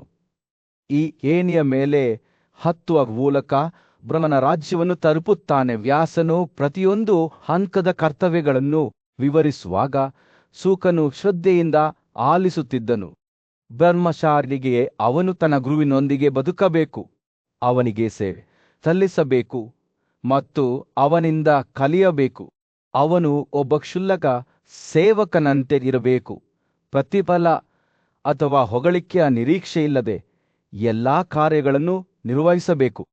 ಅವನನ್ನು ಮಾತನಾಡಲು ಕರೆದಾಗ ಅವನು ಅದನ್ನು ಸರಳವಾಗಿ ಮತ್ತು ವಿನಮ್ರವಾಗಿ ಮಾಡಬೇಕು. ಇದನ್ನು ಕೇಳುತ್ತಿದ್ದಂತೆ ಶುಕನ ಕಣ್ಣುಗಳು ಆಶ್ಚರ್ಯದಿಂದ ವಿಶಾಲವಾದವು. ವೇದಗಳ 2 ಘೋಷಣೆಗಳು ಹೇಗೆ ಅಧಿಕೃತವಾಗಬಲ್ಲವು ಎಂದು ಅವರು ಕೇಳಿದರು, ಏಕೆಂದರೆ ಅವು ಕೆಲವೊಮ್ಮೆ ವಿರೋಧಾತ್ಮಕವೆಂದು ಅವರು ಕೇಳಿದ್ದರು. ವ್ಯಾಸನು ಗೊತ್ತಿದ್ದೂ ಮುಗುಳಕ್ಕನು ಜೀವನದ 4 ಹಂತಗಳು ಬ್ರಹ್ಮನಿಗೆ ಜೋಡಿಸಲಾದ ಏಣಿಯಂತಿವೆ ಎಂದು ಅವನು ಹೇಳಿದನು. ಪ್ರತಿ ಹಂತವನ್ನು ಹತ್ತುವ ಮೂಲಕ ಒಬ್ಬರು ಬ್ರಹ್ಮನ ರಾಜ್ಯವನ್ನು ತಲುಪುತ್ತಾರೆ. ಶುಕನ ಮನಸ್ಸು ಪ್ರಶ್ನೆಗಳು ಮತ್ತು ಅನುಮಾನಗಳಿಂದ ತುಂಬಿತ್ತು. ಆದರೆ ವ್ಯಾಸನ ಮಾತುಗಳನ್ನು ಕೇಳುತ್ತಿದ್ದಂತೆ ಆತ ಮುಂದಿನ ಮಾರ್ಗವನ್ನು ಹೆಚ್ಚು ಸ್ಪಷ್ಟವಾಗಿ ಕಾಣಲಾರಂಭಿಸಿದನು. ತನಗಾಗಿ ಮಾತ್ರವಲ್ಲ, ಜ್ಞಾನೋದಯವನ್ನು ಬಯಸುವ ಎಲ್ಲರಿಗೂ ಈ ಮಾರ್ಗವನ್ನು ಅನುಸರಿಸಬೇಕು ಎಂದು ಆತನಿಗೆ ತಿಳಿದಿತ್ತು. ಆದ್ದರಿಂದ ಶುಕನು ವ್ಯಾಸನ ಬೋಧನೆಗಳೊಂದಿಗೆ ಶಸ್ತ್ರಸಜ್ಜಿತರಾಗಿ ತನ್ನ ಪ್ರಯಾಣವನ್ನು ಪ್ರಾರಂಭಿಸಿದನು. ಅವನು ತನ್ನ ಗುರುವಿನೊಂದಿಗೆ ವಾಸಿಸುತ್ತಿದ್ದನು, ಅವರ ಸೇವೆ ಮಾಡುತ್ತಿದ್ದನು ಮತ್ತು ಅವನಿಂದ ಕಲಿಯುತ್ತಿದ್ದನು. ಅವನು ಬ್ರಹ್ಮಚರ್ಯವನ್ನು ಅಭ್ಯಾಸ ಮಾಡಿದನು, ಪ್ರಾಪಂಚಿಕ ಸಂಬಂಧಗಳನ್ನು ತ್ಯಜಿಸಿದನು ಮತ್ತು ಆತ್ಮನಿಯಂತ್ರಣವನ್ನು ಬೆಳೆಸಿದನು. ಮತ್ತು ಅವನು ಏಣಿಯ ಪ್ರತಿಯೊಂದು ಹಂತವನ್ನು ಏರಿದಾಗ ತಾನು ಬ್ರಹ್ಮನ ಸಾಮ್ರಾಜ್ಯಕ್ಕೆ ಹತ್ತಿರವಾಗುತ್ತಿರುವುದನ್ನು ಅನುಭವಿಸಿದನು. ಕಾಲಾನಂತರದಲ್ಲಿ ಶುಕನ ತರಬೇತಿಯು ಪೂರ್ಣಗೊಂಡಿತು ಆತನು ತನ್ನ ಜೀವನದ 1/4 ಭಾಗವನ್ನು ವೇದಗಳನ್ನು ಅಧ್ಯಯನ ಮಾಡುವುದರಲ್ಲಿ ಮತ್ತು ವ್ರತಗಳನ್ನು ಆಚರಿಸುವುದರಲ್ಲಿ ಕಳೆದಿದ್ದರು. ಆತನು ತನ್ನ ಗುರುಗಳಿಗೆ ಅಂತಿಮ ಶುಲ್ಕವನ್ನು ನೀಡಿದನು. ತನ್ನ ಆಶ್ರಮದ ಶಾಂತ ಪರಿಸರದಲ್ಲಿ ವ್ಯಾಸನು ತನ್ನ ಉತ್ಸಾಹಿ ವಿದ್ಯಾರ್ಥಿಗಳಿಗೆ ಪವಿತ್ರ ಗ್ರಂಥಗಳ ಜ್ಞಾನವನ್ನು ಬೋಧಿಸಲು ಪ್ರಾರಂಭಿಸಿದನು. ಗೃಹಸ್ಥನು ಯೋಗ್ಯವಾದ ಪ್ರತಿಜ್ಞೆಗಳನ್ನು ಆಚರಿಸಬೇಕು ಮತ್ತು ಅವರ ಪ್ರೀತಿ ಪಾತ್ರರಿಂದ ಸುತ್ತುವರೆದಿರುವ ಅವರ ಮನೆಗಳಲ್ಲಿ ವಾಸಿಸಬೇಕು ಎಂದು ಅವನು ಹೇಳಿದನು. ಅವನು ವಿವರಿಸಿದನು, ಮನೆ ಮಾಲೀಕರು 4 ರೀತಿಯ ನಡವಳಿಕೆಗಳನ್ನು ಅಳವಡಿಸಿಕೊಳ್ಳಬಹುದು. ಒಬ್ಬರು 3 ವರ್ಷಗಳ ಕಾಲ ಸಾಕಷ್ಟು ಧಾನ್ಯವನ್ನು ಸಂಗ್ರಹಿಸುತ್ತಾರೆ. ಇನ್ನೊಬ್ಬರು ಕೇವಲ 1 ವರ್ಷದವರೆಗೆ ಸಾಕಷ್ಟನ್ನು ಸಂಗ್ರಹಿಸುತ್ತಾರೆ. 1/3 ಭಾಗದವರು ಭವಿಷ್ಯದ ಬಗ್ಗೆ ಚಿಂತಿಸದೆ ದಿನದಿಂದ ದಿನಕ್ಕೆ ಬದುಕುತ್ತಾರೆ ಮತ್ತು 4ನೆಯವರು ಪಾರಿವಾಳದಂತೆ ಧಾನ್ಯವನ್ನು ಸಂಗ್ರಹಿಸುತ್ತಾರೆ. ವ್ಯಾಸರ ಮಾತುಗಳು ಆಳ ಮತ್ತು ಅರ್ಥದಿಂದ ತುಂಬಿದವು. ಧರ್ಮಗ್ರಂಥಗಳ ಪ್ರಕಾರ ಪ್ರತಿಯೊಂದು ರೀತಿಯ ನಡವಳಿಕೆಯು ಹಿಂದಿನದಕ್ಕಿಂತ ಅರ್ಹತೆಯಲ್ಲಿ ಶ್ರೇಷ್ಠವಾಗಿದೆ. ಪ್ರತಿಯೊಂದು ರೀತಿಯ ಮನೆ ಮಾಲೀಕರು ವಿವಿಧ ಕರ್ತವ್ಯಗಳನ್ನು ಹೇಗೆ ನಿರ್ವಹಿಸಬಹುದೆಂದು ಅವರು ವಿವರಿಸಿದ್ದಾರೆ. ತಮ್ಮ ಸ್ವಂತ ಕಾರಣಕ್ಕಾಗಿ ಅಥವಾ ಇತರರಿಗೆ ತ್ಯಾಗ, ಬೋಧನೆ, ಕಲಿಕೆ ನೀಡುವುದು ಮತ್ತು ಉಡುಗೊರೆಗಳನ್ನು ಸ್ವೀಕರಿಸುವುದು. 3 ವರ್ಷಗಳ ಕಾಲ ಧಾನ್ಯವನ್ನು ಸಂಗ್ರಹಿಸಿದ ಮನೆ ಮಾಲೀಕರು ಎಲ್ಲಾ 6 ಕರ್ತವ್ಯಗಳನ್ನು ನಿರ್ವಹಿಸಬಹುದಾಗಿತ್ತು. ಆದರೆ ಕಡಿಮೆ ಶೇಖರಣಾ ಸಾಮರ್ಥ್ಯ ಹೊಂದಿರುವವರು ತಮ್ಮ ಅಭ್ಯಾಸಗಳಲ್ಲಿ ಸೀಮಿತರಾಗಿದ್ದರು. ವ್ಯಾಸರು ಮಾತನಾಡುತ್ತಿದ್ದಂತೆಯೇ ಅವರ ವಿದ್ಯಾರ್ಥಿಗಳು ಪ್ರತಿ ಮಾತನ್ನು ಶ್ರದ್ಧೆಯಿಂದ ಆಲಿಸಿದರು. ಅವರು ಎಂದಿಗೂ ವೈಯಕ್ತಿಕ ಬಳಕೆಗಾಗಿ ಆಹಾರವನ್ನು ಬೇಯಿಸದಿರುವುದರ ಮಹತ್ವವನ್ನು ಒತ್ತಿ ಹೇಳಿದರು ಅಥವಾ ಯಜ್ಞದಲ್ಲಿ ಹೊರತುಪಡಿಸಿ ಪ್ರಾಣಿಗಳನ್ನು ಕೊಲ್ಲುವ ಮಹತ್ವವನ್ನು ಒತ್ತಿ ಹೇಳಿದರು. ನೀವು ಒಂದು ಪ್ರಾಣಿಯನ್ನು ಕೊಲ್ಲಬೇಕಾದರೆ ಅಥವಾ ಮರವನ್ನು ಕತ್ತರಿಸಬೇಕಾದರೆ ಅವರು ನಿಧಾನವಾಗಿ ಹೇಳಿದರು, ಯಜುಗಳಲ್ಲಿ ನಿಗದಿಪಡಿಸಿದ ಆಚರಣೆಯ ಪ್ರಕಾರ ಹಾಗೆ ಮಾಡಿ, ಏಕೆಂದರೆ ಅದು ಜೀವಂತ ಮತ್ತು ನಿರ್ಜೀವ ಅಸ್ತಿತ್ವಗಳೆರಡಕ್ಕೂ ಕಾರಣವಾಗಿದೆ. ವ್ಯಾಸರ ಮಾತುಗಳು ಆಶ್ರಮದ ಮೂಲಕ ಹರಿಯುವ ಸೌಮ್ಯವಾದ ಹೊಳೆಯಂತೆ ಅವರ ವಿದ್ಯಾರ್ಥಿಗಳ ಮನಸ್ಸನ್ನು ಶಾಂತಗೊಳಿಸುತ್ತವೆ. ಅವರು ಹಗಲು ಅಥವಾ ರಾತ್ರಿ ಮಲಗುವುದರ ವಿರುದ್ಧ ಬೆಳಿಗ್ಗೆ ಮತ್ತು ಸಂಜೆ ನಡುವೆ 2 ಬಾರಿ ತಿನ್ನುವುದರ ವಿರುದ್ಧ ಮತ್ತು ತಮ್ಮ ಸಮಯದ ಹೊರತಾಗಿ ತಮ್ಮ ಪತ್ನಿಯರನ್ನು ಮಲಗಲು ಕರೆಯುವುದರ ವಿರುದ್ಧ ಎಚ್ಚರಿಕೆ ನೀಡಿದ್ದರು. ನಿಮ್ಮ ಮನೆಗಳಲ್ಲಿ ಅವರು ಹೇಳಿದರು, ಯಾವುದೇ ಬ್ರಾಹ್ಮಣನನ್ನು ಪೋಷಿಸದೆ ಅಥವಾ ಪೂಜಿಸದೆ ಬಿಡಬಾರದು. ಸೂರ್ಯನು ಮುಳುಗಲು ಪ್ರಾರಂಭಿಸಿದಾಗ ವ್ಯಾಸರ ವಿದ್ಯಾರ್ಥಿಗಳು ತಮ್ಮೊಳಗೆ ಶಾಂತಿಯ ಭಾವವನ್ನು ಅನುಭವಿಸಿದರು. ದೇಶೀಯ ಜೀವನವನ್ನು ಹೇಗೆ ನಡೆಸಬೇಕು ಎಂಬುದರ ಬಗ್ಗೆ ತಮಗೆ ಅಮೂಲ್ಯವಾದ ಮಾರ್ಗದರ್ಶನ ನೀಡಲಾಗಿದೆ ಎಂದು ಅವರಿಗೆ ತಿಳಿದಿತ್ತು. ವ್ಯಾಸನು ಮುಂದುವರಿಸಿದನು, ನೀವು ಯಜ್ಞಗಳನ್ನು ಅರ್ಪಿಸುವ ಅತಿಥಿಗಳನ್ನು ಪೂಜಿಸಬೇಕು. ಅವರು ವೈದಿಕ ಸಿದ್ಧಾಂತದಿಂದ ಶುದ್ಧರಾಗುತ್ತಾರೆ ಮತ್ತು ಅತ್ಯುತ್ತಮ ಪ್ರತಿಜ್ಞೆಗಳನ್ನು ಆಚರಿಸುತ್ತಾರೆ. ತ್ಯಾಗ ಮತ್ತು ಧಾರ್ಮಿಕ ವಿಧಿಗಳಲ್ಲಿ ದೇವತೆಗಳಿಗೆ ಮತ್ತು ಪಿತೃಗಳಿಗೆ ಏನು ಅರ್ಪಿಸಲಾಗುತ್ತದೆಯೋ ಅದು ಅಂತಹ ಅತಿಥಿಗಳ ಸೇವೆಗಾಗಿ ಎಂದು ಧರ್ಮಗ್ರಂಥಗಳು ಆದೇಶಿಸಿವೆ ಎಂದು ಅವರು ವಿವರಿಸಿದರು. ರಾತ್ರಿ ಉರುಳಿದಂತೆ ವ್ಯಾಸರ ವಿದ್ಯಾರ್ಥಿಗಳು ತಮ್ಮ ವಸತಿ ಗೃಹಗಳಿಗೆ ತೆರಳಿದರು. ಅವರಿಗೆ ದೊರೆತ ಬುದ್ಧಿವಂತಿಕೆಯಿಂದ ಅವರ ಮನಸ್ಸು ತುಂಬಿತು. ಅವರು ಬ್ರಹ್ಮಚಾರಿಗಳು ಮತ್ತು ಸನ್ಯಾಸಿಗಳಿಗೆ ಆಹಾರವನ್ನು ನೀಡಬೇಕು ಎಂದು ಅವರಿಗೆ ತಿಳಿದಿತ್ತು ಮತ್ತು ಸ್ವತಃ ತಿನ್ನುವ ಮೊದಲು ಎಲ್ಲಾ ಸಂಬಂಧಿಕರು ಮತ್ತು ಸೇವಕರಿಗೆ ಆಹಾರವನ್ನು ನೀಡುವ ಮನೆ ಮಾಲೀಕರು ವಿಗಾಸವನ್ನು ತಿನ್ನುತ್ತಾರೆ ಎಂದು ಹೇಳಲಾಗುತ್ತಿತ್ತು. ಯಜ್ಞದಲ್ಲಿ ಅರ್ಪಿಸಿದ ಆಹಾರದ ಅವಶೇಷಗಳು ಅಮೃತವನ್ನು ಒಳಗೊಂಡಿದ್ದವು. ಅದನ್ನು ಇತರರಿಗೆ ಆಹಾರ ನೀಡಿದವರು ಮಾತ್ರ ನಿಜವಾಗಿಯೂ ರುಚಿ ನೋಡಬಹುದಾಗಿತ್ತು. ಮರುದಿನ ಬೆಳಿಗ್ಗೆ ವ್ಯಾಸನ ವಿದ್ಯಾರ್ಥಿಗಳು ಮತ್ತೆ ಆತನ ಸುತ್ತಲೂ ಸೇರಿದರು. ಆತ ತನ್ನ ಸ್ವಂತ ವಿವಾಹಿತ ಪತ್ನಿಯೊಂದಿಗೆ ತೃಪ್ತರಾಗಿರುವುದು, ದ್ವೇಷವನ್ನು ತಪ್ಪಿಸುವುದು ಮತ್ತು ಅವರ ಇಂದ್ರಿಯಗಳನ್ನು ನಿಗ್ರಹಿಸುವ ಪ್ರಾಮುಖ್ಯತೆಯ ಬಗ್ಗೆ ಮಾತನಾಡಿದರು. ನೀನು ಎಂದಿಗೂ ನಿನ್ನ ಪತ್ನಿಪುರೋನೊಂದಿಗೆ ಜಗಳವಾಡಬಾರದು. ಪ್ರಶಾಂತವಾದ ಕಾಡಿನಲ್ಲಿ ಭೀಷ್ಮನು ಚಿಂತನೆಯಲ್ಲಿ ಕುಳಿತಿದ್ದನು. ಅವನ ಕಣ್ಣುಗಳು ಯುಧಿಷ್ಠಿರನ ಕಡೆಗೆ ಆಳವಾದ ಬುದ್ಧಿವಂತಿಕೆಯ ಪ್ರಜ್ಞೆಯೊಂದಿಗೆ ನೋಡುತ್ತಿದ್ದವು. ನನ್ನ ಮಗನೇ, ಅವನು ಪ್ರಾರಂಭಿಸಿದನು, ಬುದ್ಧಿವಂತರು ನೇಮಿಸಿದಂತೆ ನಿಮಗೆ ದೇಶೀಯ ಜೀವನದ ಕರ್ತವ್ಯಗಳ ಬಗ್ಗೆ ಕಲಿಸಲಾಗಿದೆ. ಈಗ ನಾನು ನಿಮಗೆ ಮುಂದಿನ ಹಂತದ ಬಗ್ಗೆ ಹೇಳುತ್ತೇನೆ. ಅದು ಅತ್ಯಂತ ಅತ್ಯುತ್ತಮವೆಂದು ಪರಿಗಣಿಸಲ್ಪಟ್ಟಿದೆ. ತವನ ಪ್ರಸ್ಥವಿಧಾನ ಭೀಷ್ಮನು ಮಾತನಾಡುತ್ತಿದ್ದಂತೆ ಅವರ ಮಾತುಗಳು ಕಾಡಿನ ಮೂಲಕ ಮೃದುವಾದ ಗಾಳಿಯನ್ನು ಬೀಸುತ್ತಿದ್ದವು, ಎಲೆಗಳನ್ನು ಸುತ್ತುತ್ತಿದ್ದವು ಮತ್ತು ಅಲ್ಲಿದ್ದವರ ಇಂದ್ರಿಯಗಳನ್ನು ಜಾಗೃತಗೊಳಿಸಿದವು. ಒಬ್ಬ ಗೃಹಸ್ಥನು ವಯಸ್ಸಾದಾಗ ತನ್ನ ದೇಹದ ಮೇಲೆ ಸುಕ್ಕುಗಳು ಮತ್ತು ತಲೆಯ ಮೇಲೆ ಬಿಳಿ ಕೂದಲನ್ನು ಹೊಂದಿದ್ದಾಗ ಅವನು ಅರಣ್ಯಕ್ಕೆ ನಿವೃತ್ತಿ ಹೊಂದಬೇಕು ಎಂದು ಭೀಷ್ಮನು ಮುಂದುವರಿಸಿದನು. ಇದು ಅವಳ ಜೀವನದ 3ನೇ ಭಾಗವಾಗಿದೆ. ಅಲ್ಲಿ ಅವನು ವನಪ್ರಸ್ಥ ವಿಧಾನವನ್ನು ಗಮನಿಸುತ್ತಾನೆ. ಪೂಜ್ಯ ಋಷಿಯಾದ ವ್ಯಾಸನು ಭೀಷ್ಮನು ಮಾತನಾಡುವಾಗ ತಲೆಯಾಡಿಸಿದನು. ಅನೇಕ ಬುದ್ಧಿವಂತರು ಈ ಮಾರ್ಗವನ್ನು ಪ್ರಾರಂಭಿಸುವುದನ್ನು ಅವನು ನೋಡಿದನು ಮತ್ತು ಅದರ ಮಹತ್ವವನ್ನು ಅವನು ತಿಳಿದನು. ವ್ಯಾಸನ ಕಣ್ಣುಗಳು ಬುದ್ಧಿವಂತಿಕೆಯಿಂದ ಹೊಳೆಯುತ್ತಿದ್ದವು. ಈ ಹಂತದಲ್ಲಿ ಅವರು ದೇಶೀಯ ಜೀವನದಲ್ಲಿ ಮಾಡಿದಂತೆ ಅವರ ಬೆಂಕಿಯನ್ನು ನೋಡಬೇಕು. ಅವರು ತ್ಯಾಗ ಮಾಡಲು ಬಯಸಬೇಕು ಮತ್ತು ನಿಗದಿಪಡಿಸಿದ ಆಚರಣೆಗಳ ಪ್ರಕಾರ ದೇವತೆಗಳನ್ನು ಪೂಜಿಸಬೇಕು. ಭೀಷ್ಮನು ಮುಂದುವರಿಸಿದಂತೆ ಅವನ ಮಾತುಗಳು ವನಪ್ರಸ್ಥ ಪದ್ಧತಿಯ ಒಂದು ಎದ್ದು ಕಾಣುವ ಚಿತ್ರಣವನ್ನು ಚಿತ್ರಿಸಿದವು. ಮನೆ ಮಾಲೀಕರು ಸ್ಥಳೀಯವಾಗಿ ಬೆಳೆಯುವ ಅಕ್ಕಿ, ಇದೇ ರೀತಿಯ ಪರಿಸ್ಥಿತಿಯಲ್ಲಿ ಬೆಳೆಯುವ ಗೋಧಿ ಅಥವಾ ವಿಪರೀತವಾಗಿ ಬೆಳೆಯುವ ಧಾನ್ಯ ಯಾವುದಕ್ಕೂ ಸೇರದ ಧಾನ್ಯದ ಮೇಲೆ ಬದುಕಬೇಕು ಎಂದು ಅವರು ಹೇಳಿದರು. ಅತಿಥಿಗಳಿಗೆ ಆಹಾರ ನೀಡಿದ ನಂತರ ಉಳಿದದ್ದನ್ನು ಅವರು ತಿನ್ನಬೇಕು ಮತ್ತು 5 ಪ್ರಸಿದ್ಧ ಯಜ್ಞಗಳಲ್ಲಿ ಶುದ್ಧೀಕರಿಸಿದ ಬೆಣ್ಣೆಯನ್ನು ಅರ್ಪಿಸಬೇಕು. ಸೂರ್ಯನು ಮುಳುಗಲು ಪ್ರಾರಂಭಿಸಿದಾಗ ಕಾಡಿನ ಮೇಲೆ ಬೆಚ್ಚಗಿನ ಕಿತ್ತಳೆ ಬಣ್ಣದ ಹೊಳಪನ್ನು ಬೀಸಿದ ಭೀಷ್ಮನು ಈ ವಿಧಾನದಲ್ಲಿ ಆಚರಣೆಗೆ ನಿಗದಿಪಡಿಸಿದ 4 ರೀತಿಯ ನಡವಳಿಕೆಗಳ ಬಗ್ಗೆ ಮಾತನಾಡಿದರು. ಕೆಲವರು ದಿನಕ್ಕೆ ಬೇಕಾಗಿರುವುದನ್ನು ಮಾತ್ರ ಸಂಗ್ರಹಿಸುತ್ತಾರೆ. ಇತರರು ಧಾನ್ಯ ಮತ್ತು 12 ವರ್ಷಗಳ ಕಾಲ ಉಳಿಯಲು ಸಾಕಾಗುವ ಇತರ ಅವಶ್ಯಕತೆಗಳನ್ನು ಸಂಗ್ರಹಿಸುತ್ತಾರೆ. ಅರಣ್ಯದ ಏಕಾಂತವಾಸಿಗಳು ಈ ರೀತಿ ಕಾರ್ಯನಿರ್ವಹಿಸಬಹುದು.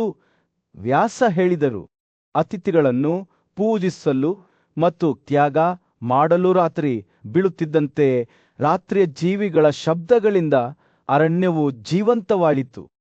ಭೀಷ್ಮನ ಮಾತುಗಳು ಸರಳತೆ ಮತ್ತು ತಪಸ್ಸಿನ ಭಾವಚಿತ್ರವನ್ನು ಹುಟ್ಟುಹಾಕಿದವು. ಅವರು ವನಪ್ರಸ್ಥ ಶೈಲಿಯಲ್ಲಿ ವಾಸಿಸುವವರ ಅಭ್ಯಾಸಗಳನ್ನು ವಿವರಿಸಿದಂತೆ ಅವರು ಬರೀ ಭೂಮಿಯ ಮೇಲೆ ಕುಳಿತು ಮಲಗಿದ್ದರು, ತಮ್ಮ ಕಾಲ್ಬೆರಳುಗಳ ಮೇಲೆ ನಿಂತರು ಮತ್ತು ಸಣ್ಣ ಹುಲ್ಲಿನ ಚಾಪೆಗಳಿಂದ ತಮ್ಮನ್ನು ತೃಪ್ತಿಪಡಿಸಿಕೊಂಡರು. ಮರುದಿನ ಬೆಳಿಗ್ಗೆ ವ್ಯಾಸನು ತನ್ನ ಪ್ರವಚನವನ್ನು ಮುಂದುವರಿಸಿದನು. 4ನೇ ಮತ್ತು ಅಂತಿಮ ಹಂತದ ಬಗ್ಗೆ ಮಾತನಾಡುತ್ತಾ ಪತ್ಯಾಗ, ಒಬ್ಬನು ಅವನತಿಗೆ ಒಳಗಾದಾಗ ಮತ್ತು ರೋಗದಿಂದ ಬಳಲುತ್ತಿರುವಾಗ ಅವನು ಹೇಳಿದನು, ಒಬ್ಬನು ಅರಣ್ಯ ಜೀವನ ವಿಧಾನವನ್ನು ತ್ಯಜಿಸಿ ಈ ಕೊನೆಯ ಹಂತವನ್ನು ಪ್ರವೇಶಿಸಬೇಕು. ಭೀಷ್ಮನು ಸಮ್ಮತಿಯಿಂದ ತಲೆಯಾಡಿಸಿದನು. ಅವನ ಕಣ್ಣುಗಳು ಆಳವಾದ ತಿಳುವಳಿಕೆಯಿಂದ ಹೊಳೆಯುತ್ತಿದ್ದವು. ಈ ಅಂತಿಮ ಹಂತದಲ್ಲಿ ವ್ಯಾಸನು ವಿವರಿಸಿದನು, ಒಬ್ಬನು ಒಂದೇ ದಿನದಲ್ಲಿ ಪೂರ್ಣಗೊಳ್ಳಬಹುದಾದ ಯಜ್ಞವನ್ನು ಮಾಡಬೇಕು. ದಕ್ಷಿಣ ಅಥವಾ ಪುರೋಹಿತನಿಗೆ ಉಡುಗೊರೆಯಾಗಿ ಒಬ್ಬರ ಬಳಿಯಿರುವ ಎಲ್ಲವೂ ಆಗಿರಬೇಕು. ಅವನು ತನ್ನದೇ ಆದ ಶ್ರಾದ್ದವನ್ನು ಮಾಡಬೇಕು. ಪ್ರಶಾಂತವಾದ ಕಾಡಿನ ಪ್ರಶಾಂತ ಪರಿಸರದಲ್ಲಿ ಸುಕನು ವ್ಯಾಸನಿಗೆ ಒಂದು ಕುತೂಹಲಕಾರಿ ಪ್ರಶ್ನೆಯನ್ನು ಕೇಳಿದನು. ಜೀವನದ ಅತ್ಯುನ್ನತ ತತ್ವಗಳಿಗೆ ಅನುಗುಣವಾಗಿ ಬದುಕುತ್ತಿರುವಾಗ ಪರನೋ ಸತ್ಯ ಮತ್ತು ಜ್ಞಾನವನ್ನು ಸಾಧಿಸಲು ಪ್ರಯತ್ನಿಸುವವನು ತನ್ನ ಆತ್ಮವನ್ನು ಯೋಗದ ಹಾದಿಯಲ್ಲಿ ಹೇಗೆ ಇಡಬೇಕು ಎಂದು ಕೇಳಿದನು. ಪೂಜ್ಯ ಋಷಿಯಾದ ವ್ಯಾಸನು ತನ್ನ ಬುದ್ಧಿವಂತಿಕೆಯನ್ನು ಹಂಚಿಕೊಳ್ಳಲು ಪ್ರಾರಂಭಿಸಿದಾಗ ತಿಳಿವಳಿಕೆಯಿಂದ ಮುಗುಳ್ನಕನು, ನನ್ನ ಪ್ರಿಯ ಸುಖ, ಮೊದಲು ಬ್ರಹ್ಮಚರ್ಯ ಮತ್ತು ದೇಶೀಯತೆಯ ಅಭ್ಯಾಸದ ಮೂಲಕ ನಡವಳಿಕೆ ಮತ್ತು ದೇಹದ ಶುದ್ಧತೆಯನ್ನು ಬೆಳೆಸಿಕೊಳ್ಳಬೇಕು. ಈ ಎರಡು ಜೀವನ ವಿಧಾನಗಳು ಈ ಪವಿತ್ರ ಪ್ರಯಾಣದ ಮುಂದಿನ ಹಂತಕ್ಕೆ ನಿಮ್ಮ ಮನಸ್ಸು ಮತ್ತು ಹೃದಯವನ್ನು ಸಿದ್ಧಪಡಿಸುತ್ತವೆ. ವ್ಯಾಸರು ಮಾತನಾಡುತ್ತಿದ್ದಂತೆಯೇ ಹತ್ತಿರದ ಮರಗಳ ಎಲೆಗಳನ್ನು ಒಂದು ಸೌಮ್ಯವಾದ ಗಾಳಿಯು ತನ್ನೊಂದಿಗೆ ಪ್ರಾಚೀನ ಬುದ್ಧಿವಂತಿಕೆಯ ಪಿಸುಗುಟ್ಟನ್ನು ಹೊತ್ತೊಯ್ಯಿತು. ನೀವು ಮನಸ್ಸು ಮತ್ತು ಹೃದಯದ ಎಲ್ಲಾ ದೋಷಗಳನ್ನು ನಿಗ್ರಹಿಸಿದಾಗ ನೀವು ಜೀವನದ ಅತ್ಯುತ್ತಮ ವಿಧಾನಕ್ಕೆ ಹೋಗಬೇಕು. ಸನ್ಯಾಸ ಅಥವಾ ತ್ಯಾಗ ಇದು ಪ್ರಾಪಂಚಿಕ ಸಂಬಂಧಗಳನ್ನು ತ್ಯಜಿಸುವ ಮತ್ತು ಜ್ಞಾನದ ಅತ್ಯುನ್ನತ ವಸ್ತುವನ್ನು ಸಾಧಿಸುವುದರ ಮೇಲೆ ಮಾತ್ರ ಕೇಂದ್ರೀಕರಿಸುವ ಮಾರ್ಗವಾಗಿದೆ ಎಂದು ಅವರು ಮುಂದುವರಿಸಿದರು. ಪ್ರತಿಪದದೊಂದಿಗೆ ವ್ಯಾಸರ ಕಣ್ಣುಗಳು ಆಂತರಿಕ ಬೆಳಕಿನಿಂದ ಹೊಳೆಯುವಂತೆ ಕಾಣುತ್ತಿದ್ದವು. ಸತ್ಯದ ಮೂಲತತ್ವವು ಬಹಿರಂಗಗೊಳ್ಳುತ್ತಿದೆ ಎಂಬಂತೆ ಸಂಗಾತಿಯಿಲ್ಲದೆ ಯೋಗವನ್ನು ಅಭ್ಯಾಸ ಮಾಡುವವನು ಎಲ್ಲವನ್ನೂ ತನ್ನದೇ ಆದ ಪುನರಾವರ್ತನೆಯಾಗಿ ನೋಡುವವನು ಮತ್ತು ಏನನ್ನೂ ತ್ಯಜಿಸದವನು ಎಂದಿಗೂ ವಿಮೋಚನೆಯಿಂದ ದೂರವಾಗುವುದಿಲ್ಲ. ಸೂರ್ಯನು ಮುಳುಗಲು ಪ್ರಾರಂಭಿಸಿದಾಗ ಭೂಪ್ರದೇಶದ ಮೇಲೆ ಬೆಚ್ಚಗಿನ ಕಿತ್ತಳೆ ಬಣ್ಣದ ಹೊಳಪನ್ನು ಬೀಸಿದ ವ್ಯಾಸರ ಮಾತುಗಳು ಆಳವಾದ ಮಹತ್ವವನ್ನು ಪಡೆದುಕೊಂಡವು. ಭಿಕ್ಷುಕನು ಎದ್ದದ ಬೆಂಕಿಯನ್ನು ಅಥವಾ ಸ್ಥಿರವಾದ ವಾಸಸ್ಥಾನವನ್ನು ಇಟ್ಟುಕೊಳ್ಳದೆ ಬದುಕಬೇಕು. ಅವರು ಹಳ್ಳಿಗಳಲ್ಲಿ ಆಹಾರಕ್ಕಾಗಿ ಬೇಡಿಕೊಳ್ಳಬೇಕು. ನಾಳೆಗಾಗಿ ಸಂಗ್ರಹಿಸದೆ ಪ್ರತಿದಿನ ತಮ್ಮನ್ನು ತಾವು ನೋಡಿಕೊಳ್ಳಬೇಕು. ಅವರು ತಪಸ್ಸನ್ನು ಕೈಗೊಳ್ಳುವಾಗ ಅವರ ಹೃದಯವು ಪರಮಾತ್ಮನ ಮೇಲೆ ಸ್ಥಿರವಾಗಿರಬೇಕು. ಈ ಪ್ರಶಾಂತ ಮತ್ತು ಶಾಂತಿಯುತ ವಾತಾವರಣದಲ್ಲಿ ವ್ಯಾಸರ ಮಾತುಗಳು ಬುದ್ಧಿವಂತಿಕೆಯ ಭಾವಚಿತ್ರವನ್ನು ನೇಯ್ದು ಸುಕ್ಕನಿಗೆ ಅಂತಿಮ ಗುರಿಯತ್ತ ಮಾರ್ಗದರ್ಶನ ನೀಡುತ್ತವೆ. ಭಿಕ್ಷುಕನು ಸರಿಯಾದ ನಿಯಮಗಳ ಅಡಿಯಲ್ಲಿ ದಿನಕ್ಕೆ ಒಂದಕ್ಕಿಂತ ಹೆಚ್ಚು ಬಾರಿ ತಿನ್ನಬಾರದು. ಅವರು ಬಟ್ಟೆಗಳನ್ನು ಧರಿಸಬೇಕು, ಏಕಾಂತದಲ್ಲಿ ಬದುಕಬೇಕು ಮತ್ತು ಎಲ್ಲಾ ಜೀವಿಗಳ ಬಗ್ಗೆ ಅಸಡ್ಡೆ ಹೊಂದಿರಬೇಕು.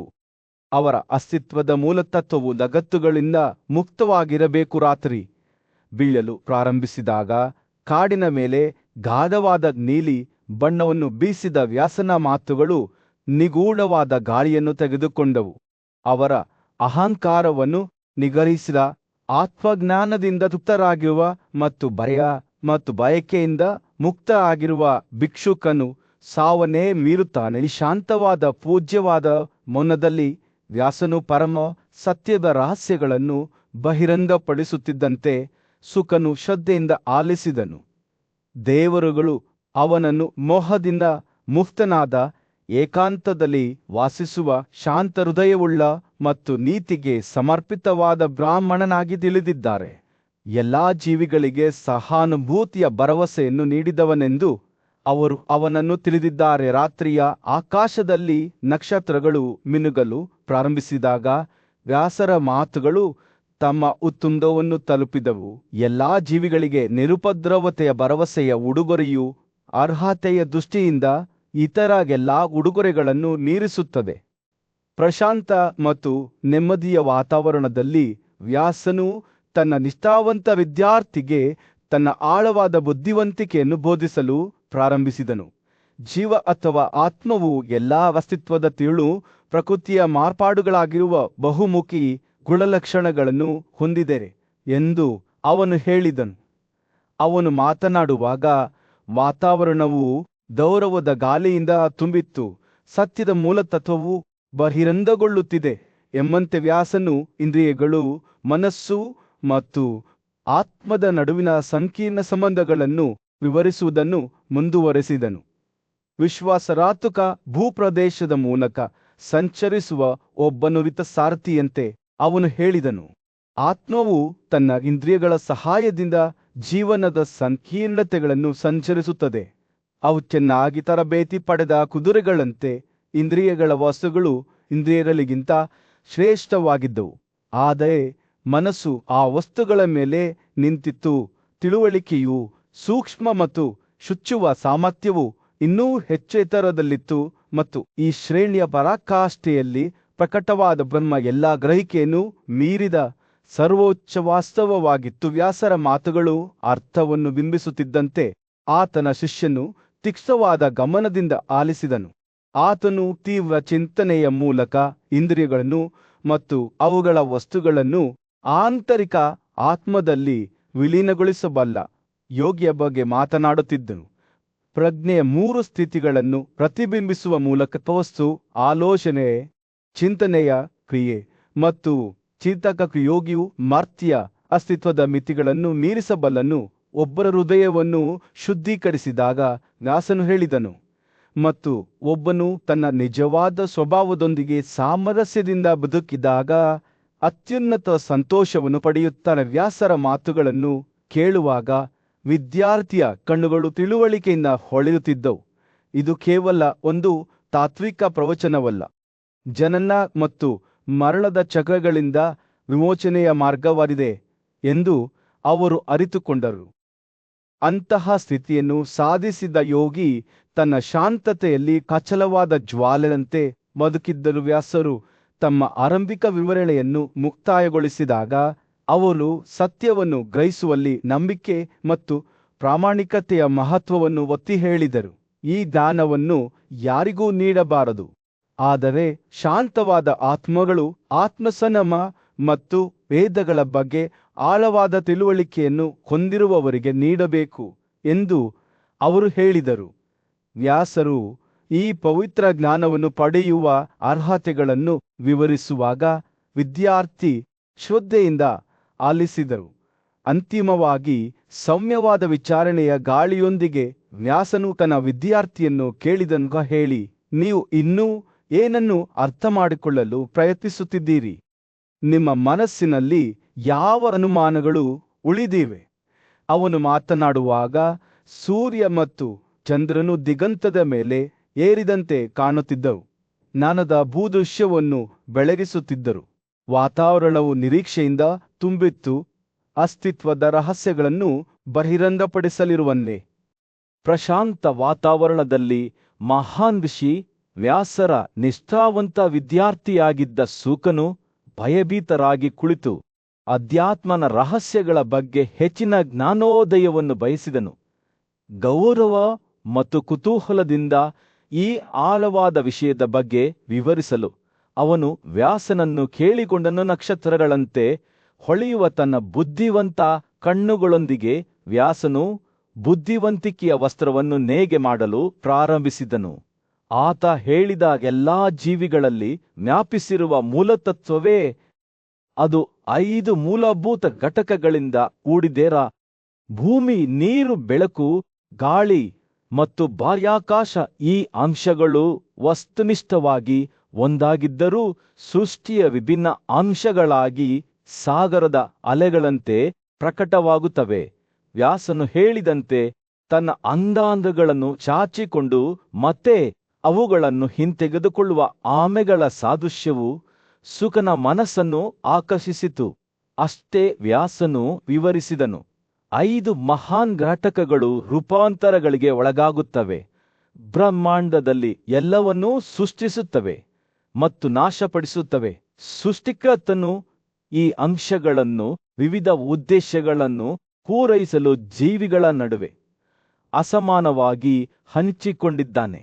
ಪ್ರತಿಯೊಂದು ತನ್ನದೇ ಆದ ವಿಶಿಷ್ಟ ಪ್ರಮಾಣವನ್ನು ಹೊಂದಿದ ಶುಕನ ಕುತೂಹಲ ಕೆರಳಿಸಿತು.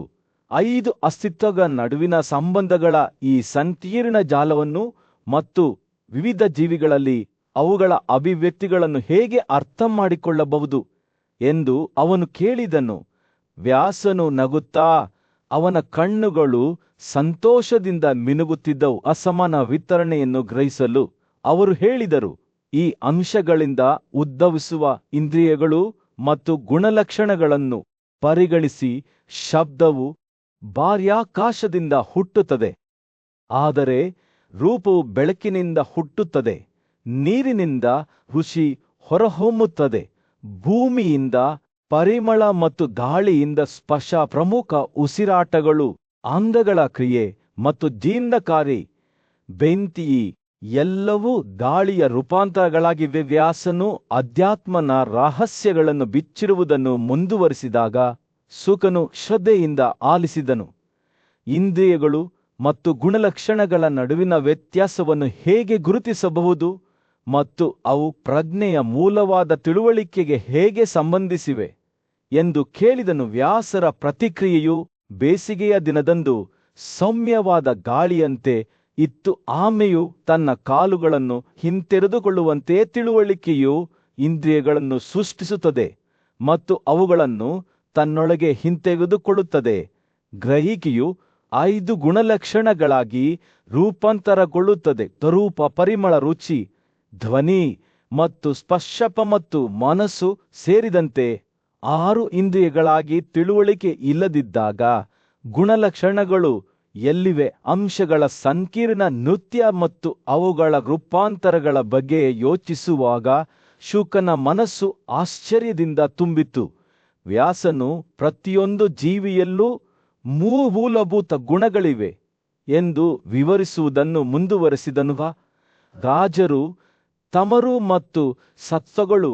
ಈ ಗುಣಗಳು ತಮ್ಮದೇ ಆದ ಪ್ರತಿರೂಪಗಳಿಂದ ಉದ್ಭವಿಸುತ್ತವೆ ಮತ್ತು ಎಲ್ಲಾ ಜೀವಿಗಳಲ್ಲಿ ಸಮಾನವಾಗಿ ಪ್ರಕಟವಾಗುತ್ತವೆ. ರಾಜರು ಹರ್ಷಚಿತ್ತತೆ, ಸಂತೋಷ ಮತ್ತು ಶಾಂತಿಯ ಸ್ಥಿತಿಗಳೊಂದಿಗೆ ಸಂಬಂಧ ಹೊಂದಿದ್ದರೆ, ತಮಸ್ಸಿನ ಭ್ರಮೆ, ಗ್ರಹಿಸಲಾಗದ ಮತ್ತು ಅನಿಶ್ಚಿತ ಕಾರಣಗಳೊಂದಿಗೆ ಸಂಬಂಧ ಹೊಂದಿದೆ.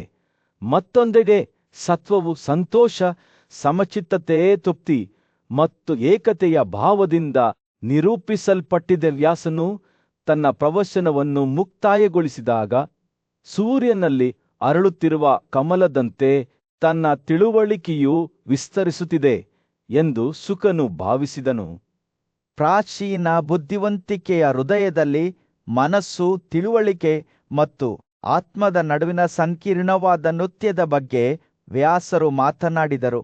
ಮನಸ್ಸು ಅಸಂಖ್ಯಾತ ವಿಚಾರಗಳಿಗೆ ಒಂದು ಪಾತ್ರೆಯೆಂದು ವಿವರಿಸುವ ಮೂಲಕ ಅವರು ಪ್ರಾರಂಭಿಸಿದರು. ಅದು ನಮ್ಮ ಆಂತರಿಕ ಆತ್ಮಗಳ ಆಳದಿಂದ ಹುಟ್ಟುತ್ತದೆ.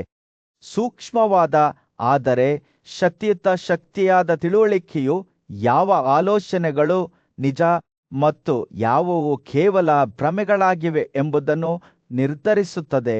ಹೃದಯವು ತನ್ನ ವಿವೇಚನಾಯುಕ್ತ ಸ್ವಭಾವದಿಂದ ಯಾವುದು ಸಂತೋಷವನ್ನು ತರುತ್ತದೆ ಮತ್ತು ದುಃಖವನ್ನು ಉಂಟುಮಾಡುತ್ತದೆ ಎಂಬುದನ್ನು ನಿರ್ಧರಿಸುತ್ತದೆ. ವ್ಯಾಸನು ಮಾನವ ಅನುಭವದ ರಹಸ್ಯಗಳನ್ನು ತೆರೆದಿಡುವುದನ್ನು ಮುಂದುವರೆಸಿದಾಗ ಇಂದ್ರಿಯಗಳು ಕೇವಲ ತಿಳುವಳಿಕೆಯ ವಿಸ್ತರಣೆಗಳಾಗಿವೆ, ಪ್ರತಿಯೊಂದು ಅದರ ಶಕ್ತಿಯ ವಿಶಿಷ್ಟ ಅಭಿವ್ಯಕ್ತಿಯಾಗಿದೆ ಎಂದು ಬಹಿರಂಗಪಡಿಸಿದನು. ನಾವು ಕೇಳಿದಾಗ, ಸ್ಪರ್ಶಿಸಿದಾಗ, ನೋಡಿದಾಗ, ರುಚಿ ನೋಡಿದಾಗ ಅಥವಾ ವಾಸನೆ ಮಾಡುವಾಗ ನಮ್ಮೊಂದಿಗೆ ಸಂವಹನ ನಡೆಸುವುದು ಭೌತಿಕ ಜಗತ್ತಲ್ಲ, ಬದಲಿಗೆ ನಮ್ಮ ತಿಳುವಳಿಕೆಯು ಬಾಹ್ಯ ಪ್ರಪಂಚದೊಂದಿಗೆ ತೊಡಗಿಸಿಕೊಳ್ಳಲು ವಿವಿಧ ರೂಪಗಳಲ್ಲಿ ಪ್ರಕಟವಾಗುತ್ತದೆ. ಬುದ್ಧಿವಂತಿಕೆಯು 3 ಸ್ಥಿತಿಗಳಲ್ಲಿ ಹೇಗೆ ಅಸ್ತಿತ್ವದಲ್ಲಿದೆ ಎಂಬುದನ್ನು ವ್ಯಾಸನು ವಿವರಿಸಿದ್ದಾನೆ. ಸತ್ವ, ರಜಸ್ ಮತ್ತು ತಮಸ್. ಸತ್ವದಲ್ಲಿ ನಾವು ಸ್ಪಷ್ಟತೆ ಮತ್ತು ಉಲ್ಲಾಸವನ್ನು ಅನುಭವಿಸುತ್ತೇವೆ. ರಜಸ್ನಲ್ಲಿ ನಾವು ಭಾವೋದ್ರೇಕ ಮತ್ತು ಆಸೆಗಳಿಂದ ಪ್ರೇರೇಪಿಸಲ್ಪಟ್ಟಿದ್ದೇವೆ ಮತ್ತು ತಮಸ್ನಲ್ಲಿ ನಾವು ಕತ್ತಲೆ ಮತ್ತು ಅಜ್ಞಾನಕ್ಕೆ ಬಲಿಯಾಗುತ್ತೇವೆ. ಆದರೂ ನಮ್ಮ ತಿಳುವಳಿಕೆಯು ಈ ಪ್ರದೇಶಗಳನ್ನು ಸಂಚರಿಸುತ್ತದೆಯಾದರೂ ಅದು ಭೌತಿಕ ಪ್ರಪಂಚದ ಮಿತಿಗಳಿಂದ ಬಂಧಿಸಲ್ಪಡದ ಸಾರ್ವಭೌಮ ಅಸ್ತಿತ್ವವಾಗಿ ಕುಳಿದಿದ್ದ ಋಷಿಯ ಮಾತುಗಳು ಮನಸ್ಸಿನ ಒಂದು ಎದ್ದು ಕಾಣುವ ಚಿತ್ರಣವನ್ನು ಚಿತ್ರಿಸುತ್ತವೆ. ಅದು ಸೃಜನಶೀಲ ಮತ್ತು ವಿನಾಶಕಾರಿ ಎರಡೂ ಆಗಬಹುದಾದ ಬಹುಮುಖಿ ಸಾಧನವಾಗಿದೆ. ನಮ್ಮ ಮನಸ್ಸು ಏನನ್ನಾದರೂ ಬಯಸಿದಾಗ ಅದು ಮನಸ್ಸು ಪ್ರಜ್ಞೆಯಾಗುತ್ತದೆ, ತನ್ನದೇ ಆದ ಜೀವನವನ್ನು ತೆಗೆದುಕೊಳ್ಳುತ್ತದೆ ಎಂದು ಹೇಳಲಾಗುತ್ತದೆ. ಆದರೆ ಇಂದ್ರಿಯಗಳನ್ನು ನಿಗ್ರಹಿಸಬೇಕು ಎಂದು ವ್ಯಾಸ ಎಚ್ಚರಿಸಿದ್ದಾರೆ, ಏಕೆಂದರೆ ಅವು ಕೇವಲ ತಿಳುವಳಿಕೆಯ ವಿಸ್ತರಣೆಗಳಾಗಿವೆ, ವ್ಯಾಕುಲತೆ ಮತ್ತು ವಂಚನೆಗೆ ಒಳಗಾಗುತ್ತವೆ. ನಾವು ಮಾನವ ಅನುಭವದ ರಹಸ್ಯಗಳನ್ನು ಆಳವಾಗಿ ಪರಿಶೀಲಿಸುವಾಗ ಆತ್ಮ ಅಥವಾ ಕ್ಷೇತ್ರಜ್ಞಾನವು ಅಂತಿಮ ವಾಸ್ತವವಾಗಿದೆ, ಎಲ್ಲಾ ಅಸ್ತಿತ್ವವು ಹರಿಯುವ ಮೂಲವಾಗಿದೆ ಎಂದು ವ್ಯಾಸನು ಬಹಿರಂಗಪಡಿಸಿದನು. ಸತ್ವ, ರಜಸ್ ಮತ್ತು ತಮಸ್ಗಳ ಗುಣಗಳು ಕೇವಲ ಗುಣಲಕ್ಷಣಗಳಾಗಿವೆ, ಆತ್ಮದ ಸಾರವನ್ನು ಗ್ರಹಿಸಲು ಅಸಮರ್ಥವಾಗಿವೆ. ಆದರೂ ಆತ್ಮವು ಈ ಗುಣಗಳನ್ನು ಸಹಾನುಭೂತಿ ಮತ್ತು ನಿರ್ಲಿಪ್ತತೆಯಿಂದ ಗಮನಿಸುತ್ತದೆ. ಅವುಗಳನ್ನು ಅಗತ್ಯವಿರುವಂತೆ ಅಸ್ತಿತ್ವಕ್ಕೆ ಕರೆಯುತ್ತದೆ. ಬುದ್ಧಿವಂತಿಕೆಯ ಈ ವನಚಿತ್ರದಲ್ಲಿ ವ್ಯಾಸನು ತಿಳುವಳಿಕೆ ಮತ್ತು ಆತ್ಮದ ನಡುವೆ ಸೂಕ್ಷ್ಮವಾದ ವ್ಯತ್ಯಾಸವನ್ನು ಹೆಣೆದಿದ್ದಾನೆ. ಅವು ವಿಭಿನ್ನ ಘಟಕಗಳಾಗಿದ್ದರೂ ಅವು ನೀರಿನೊಳಗೆ ಈಜುವ ಮೀನು ಅಥವಾ ಹುಲ್ಲಿನ ಗುಂಪಿನೊಳಗೆ ನೆಲೆಸಿರುವ ಬ್ಲೇಡ್ನಂತಹ ಒಕ್ಕೂಟದ ಸ್ಥಿತಿಯಲ್ಲಿ ಅಸ್ತಿತ್ವದಲ್ಲಿವೆ. ಈ ಸಂಯೋಜನೆಯು ಭೌತಿಕ ಸಾಮೀಪ್ಯವಲ್ಲ, ಆದರೆ ಮೂಲಭೂತವಾಗಿ ಸ್ಥಳ ಮತ್ತು ಸಮಯದ ಗಡಿಗಳನ್ನು ಮೀರಿದ ಆಳವಾದ ಮತ್ತು ಶಾಶ್ವತವಾದ ಸಂಪರ್ಕವಾಗಿದೆ. ನಾವು ವ್ಯಾಸರ ಮಾತುಗಳ ಬಗ್ಗೆ ಯೋಚಿಸುವಾಗ ನಾವು ಜಗತ್ತನ್ನು ಹೊಸ ಬೆಳಕಿನಲ್ಲಿ ನೋಡಲು ಪ್ರಾರಂಭಿಸುತ್ತೇವೆ. ಬ್ರಹ್ಮಾಂಡವು ಅದರ ಎಲ್ಲಾ ಸಂಕೀರ್ಣತೆಗಳು ಮತ್ತು ವಿರೋಧಾಭಾಸಗಳೊಂದಿಗೆ ತಿಳುವಳಿಕೆಯ ಅಭಿವ್ಯಕ್ತಿಯಾಗಿ ಪ್ರಕಟವಾಗುತ್ತದೆ. ನಿರಂತರವಾಗಿ ಬದಲಾಗುತ್ತಿರುವ ಆದರೆ ಶಾಶ್ವತವಾಗಿದೆ ಮತ್ತು ಈ ವಿಶಾಲ ವಿಸ್ತಾರದೊಳಗೆ ನಮ್ಮ ಆತ್ಮಗಳು ಕತ್ತಲೆಯಲ್ಲಿ ನಕ್ಷತ್ರಗಳಂತೆ ಹೊಳೆಯುತ್ತಿರುವುದನ್ನು ನಾವು ಕಾಣುತ್ತೇವೆ. ತಮ್ಮ ಮನಸ್ಸನ್ನು ನಿಗ್ರಹಿಸಿದವರು ಮತ್ತು ಯುಗಗಳ ಬುದ್ಧಿವಂತಿಕೆಗೆ ಶರಣಾದವರು ಅದನ್ನು ಕಂಡುಹಿಡಿಯಲು ಕಾಯುತ್ತಿದ್ದಾರೆ. ಪ್ರಶಾಂತವಾದ ಕಾಡಿನ ಹೊದಿಕೆಯಲ್ಲಿ ವ್ಯಾಸನು ಎತ್ತರದ ಮರದ ಕೆಳಗೆ ಕುಳಿತಿದ್ದನು. ಮಾತನಾಡಲು ಪ್ರಾರಂಭಿಸಿದಾಗ ಅವನ ಕಣ್ಣುಗಳು ಮುಚ್ಚಿದ್ದವು. ನಮ್ಮ ಸುತ್ತಲಿನ ಪ್ರಪಂಚವು ನಮ್ಮ ಸ್ವಂತ ತಿಳುವಳಿಕೆಯಿಂದ ಪ್ರತ್ಯೇಕವಾಗಿಲ್ಲ. ನಮ್ಮ ಸುತ್ತಲಿನ ವಸ್ತುಗಳನ್ನು ನಾವೇ ಸೃಷ್ಟಿಸುತ್ತೇವೆ. ಜೇಡವು ತನ್ನದೇ ಆದ ವಸ್ತುವಿನಿಂದ ನೂಲುಗಳನ್ನು ನೂಲುವಂತೆ ನಮ್ಮ ಆಲೋಚನೆಗಳು ಮತ್ತು ಗ್ರಹಿಕೆಗಳು ನಾವು ಅನುಭವಿಸುವ ವಾಸ್ತವವನ್ನು ರೂಪಿಸುತ್ತವೆ. ವ್ಯಾಸವು ಮಾತನಾಡುತ್ತಿದ್ದಂತೆ ಅವರ ಮಾತುಗಳು ಅಸ್ತಿತ್ವದ ಸ್ವರೂಪದ ಬಗ್ಗೆ ಒಳನೋಟವನ್ನು ತೋರಿಸಿದವು. ಸತ್ವರಜಸ್ ಮತ್ತು ತಮಸ್ ಎಂಬ 3 ಪ್ರಾಥಮಿಕ ಗುಣಗಳು ನಿರಂತರವಾಗಿ ಹರಿದಾಡುತ್ತಿವೆ. ನಾವು ನೋಡುವ ವಸ್ತುಗಳನ್ನು ಸೃಷ್ಟಿಸಲು ಪರಸ್ಪರ ರೂಪಾಂತರಗೊಳ್ಳುತ್ತವೆ ಎಂದು ಅವರು ವಿವರಿಸಿದರು. ಆದರೂ ನಮ್ಮ ತಿಳುವಳಿಕೆಯೇ ಅಥವಾ ಕ್ಷೇತ್ರಜ್ಞಾನವೇ ಅವುಗಳ ಅಲ್ಪಕಾಲಿಕ ಸ್ವಭಾವದಿಂದ ಸ್ಪರ್ಶಿಸಲ್ಪಡದ ಎಲ್ಲರ ಮೇಲೆ ಆಳ್ವಿಕೆ ನಡೆಸುತ್ತದೆ. ಕೆಲವು ತತ್ವಜ್ಞಾನಿಗಳು ಈ ಗುಣಗಳು ಜ್ಞಾನ ಅಥವಾ ಯೋಗದಿಂದ ದೂರವಾದ ನಂತರವೂ ಸಹ ಉಳಿದಿವೆ ಎಂದು ವಾದಿಸಿದರು. ಅವರು ತಮ್ಮ ನಿರಂತರ ಅಸ್ತಿತ್ವದ ಪುರಾವೆಯಾಗಿ ತಮ್ಮ ಮರಳುವಿಕೆಯ ಸೂಕ್ಷ್ಮ ಚಿಹ್ನೆಗಳನ್ನು ಸೂಚಿಸಿದರು. ಇತರರು ನಮ್ಮ ಗ್ರಹಿಕೆಯಿಂದ ಮುಕ್ತರಾದಾಗ ಈ ಗುಣಗಳು ಶಾಶ್ವತವಾಗಿ ನಾಶವಾಗುತ್ತವೆ, ಮತ್ತೆ ಎಂದಿಗೂ ಕಾಣಿಸುವುದಿಲ್ಲ ಎಂದು ಪ್ರತಿಪಾದಿಸಿದರು. ವ್ಯಾಸನು ತನ್ನ ಕೇಳುಗರನ್ನು ಈ ವಿರೋಧಿ ದೃಷ್ಟಿಕೋನಗಳನ್ನು ಆಲೋಚಿಸಲು ಮತ್ತು ಅವುಗಳೊಂದಿಗೆ ಅನುರಣಿಸುವ ಮಾರ್ಗವನ್ನು ಆಯ್ಕೆ ಮಾಡಲು ಪ್ರೋತ್ಸಾಹಿಸಿದನು. ಅವರು ಮಾತನಾಡುವಾಗ ಆಲಿಸಿದವರ ಮೇಲೆ ಶಾಂತಿಯ ಭಾವವು ನೆಲೆಸಿತು. ಅವರು ಜಗತ್ತನ್ನು ಹೊಸ ಬೆಳಕಿನಲ್ಲಿ ತಮ್ಮ ಸ್ವಂತ ತಿಳುವಳಿಕೆಯ ಪ್ರತಿಬಿಂಬವಾಗಿ ನೋಡಲು ಪ್ರಾರಂಭಿಸಿದರು. ವ್ಯಾಸರ ಮಾತುಗಳು ಅವರಿಗೆ ಸ್ವಯಂದ ಅರಿವಿನ ಕಡೆಗೆ ಮಾರ್ಗದರ್ಶನ ನೀಡಿತು. ಪ್ರಾರಂಭ ಮತ್ತು ಅಂತ್ಯವನ್ನು ಮೀರಿದ ತಮ್ಮ ಆತ್ಮಗಳನ್ನು ಅರ್ಥಮಾಡಿಕೊಳ್ಳಲು ಅವರನ್ನು ಪ್ರೇರೇಪಿಸಿತು. ಅವರು ಸಂತೋಷ ಅಥವಾ ದುಃಖ, ಅಸೂಯೆ ಅಥವಾ ಬಾಂಧವ್ಯದಿಂದ ತೊಂದರೆಗೊಳಗಾಗದ ಸಮಚಿತ್ತದಿಂದ ಜೀವನವನ್ನು ನಡೆಸಲು ಸಲಹೆ ನೀಡಿದ್ದರು. ಸೂರ್ಯನು ಮುಳುಗಲು ಪ್ರಾರಂಭಿಸಿದಾಗ ಕಾಡಿನ ಮೇಲೆ ಬೆಚ್ಚಗಿನ ಹೊಳಪನ್ನು ಬೀಸಿದ ವ್ಯಾಸರ ಕೇಳುಗರು ತಮ್ಮ ಮೇಲೆ ವಿಮೋಚನೆಯ ಭಾವನೆಯನ್ನು ಅನುಭವಿಸಿದರು. ನಿಜವಾದ ಸ್ವಾತಂತ್ರ್ಯವು ಬಾಹ್ಯ ಸಾಧನೆಗಳಲ್ಲಿ ಅಲ್ಲ, ಆದರೆ ತಮ್ಮ ಸ್ವಭಾವವನ್ನು ಅರ್ಥ ಮಾಡಿಕೊಳ್ಳುವಲ್ಲಿ ಅಡಗಿದೆ ಎಂದು ಅವರು ಅರಿತುಕೊಂಡರು. ದೃಢವಾದ ನೆಲದ ಮೇಲೆ ನಡೆಯುವ ವ್ಯಕ್ತಿಯಂತೆ ಅವರು ಜೀವನದ ಸವಾಲುಗಳನ್ನು ಸುಲಭವಾಗಿ ಮತ್ತು ಆತ್ಮವಿಶ್ವಾಸದಿಂದ ಎದುರಿಸುತ್ತಾರೆ. ಈ ಜ್ಞಾನವನ್ನು ಗ್ರಹಿಸಿದವರು ತಮ್ಮ ವಂಶಾವಳಿಯ ಕಾರಣದಿಂದಾಗಿ ಅದರಲ್ಲಿ ಜನಿಸಿದ ಬ್ರಾಹ್ಮಣರು ವಿಶೇಷ ಉಡುಗೊರೆಯನ್ನು ಹೊಂದಿದ್ದಾರೆಂದು ಹೇಳಲಾಗುತ್ತದೆ. ಆತ್ಮ ಮತ್ತು ಅದರ ಮೂಲ ಸ್ವರೂಪದ ಬಗ್ಗೆ ಅವರ ಗ್ರಹಿಕೆಯು ಅವರನ್ನು ಉನ್ನತ ಆನಂದದತ್ತ ಕರೆದೊಯ್ಯಿತು. ಇದು ವಿಮೋಚನೆಗೆ ಸಾಕಾಗುವ ಮತ್ತು ನಿಜವಾದ ಕಲಿಕೆಯ ವಿಶಿಷ್ಟ ಲಕ್ಷಣವಾಗಿದೆ.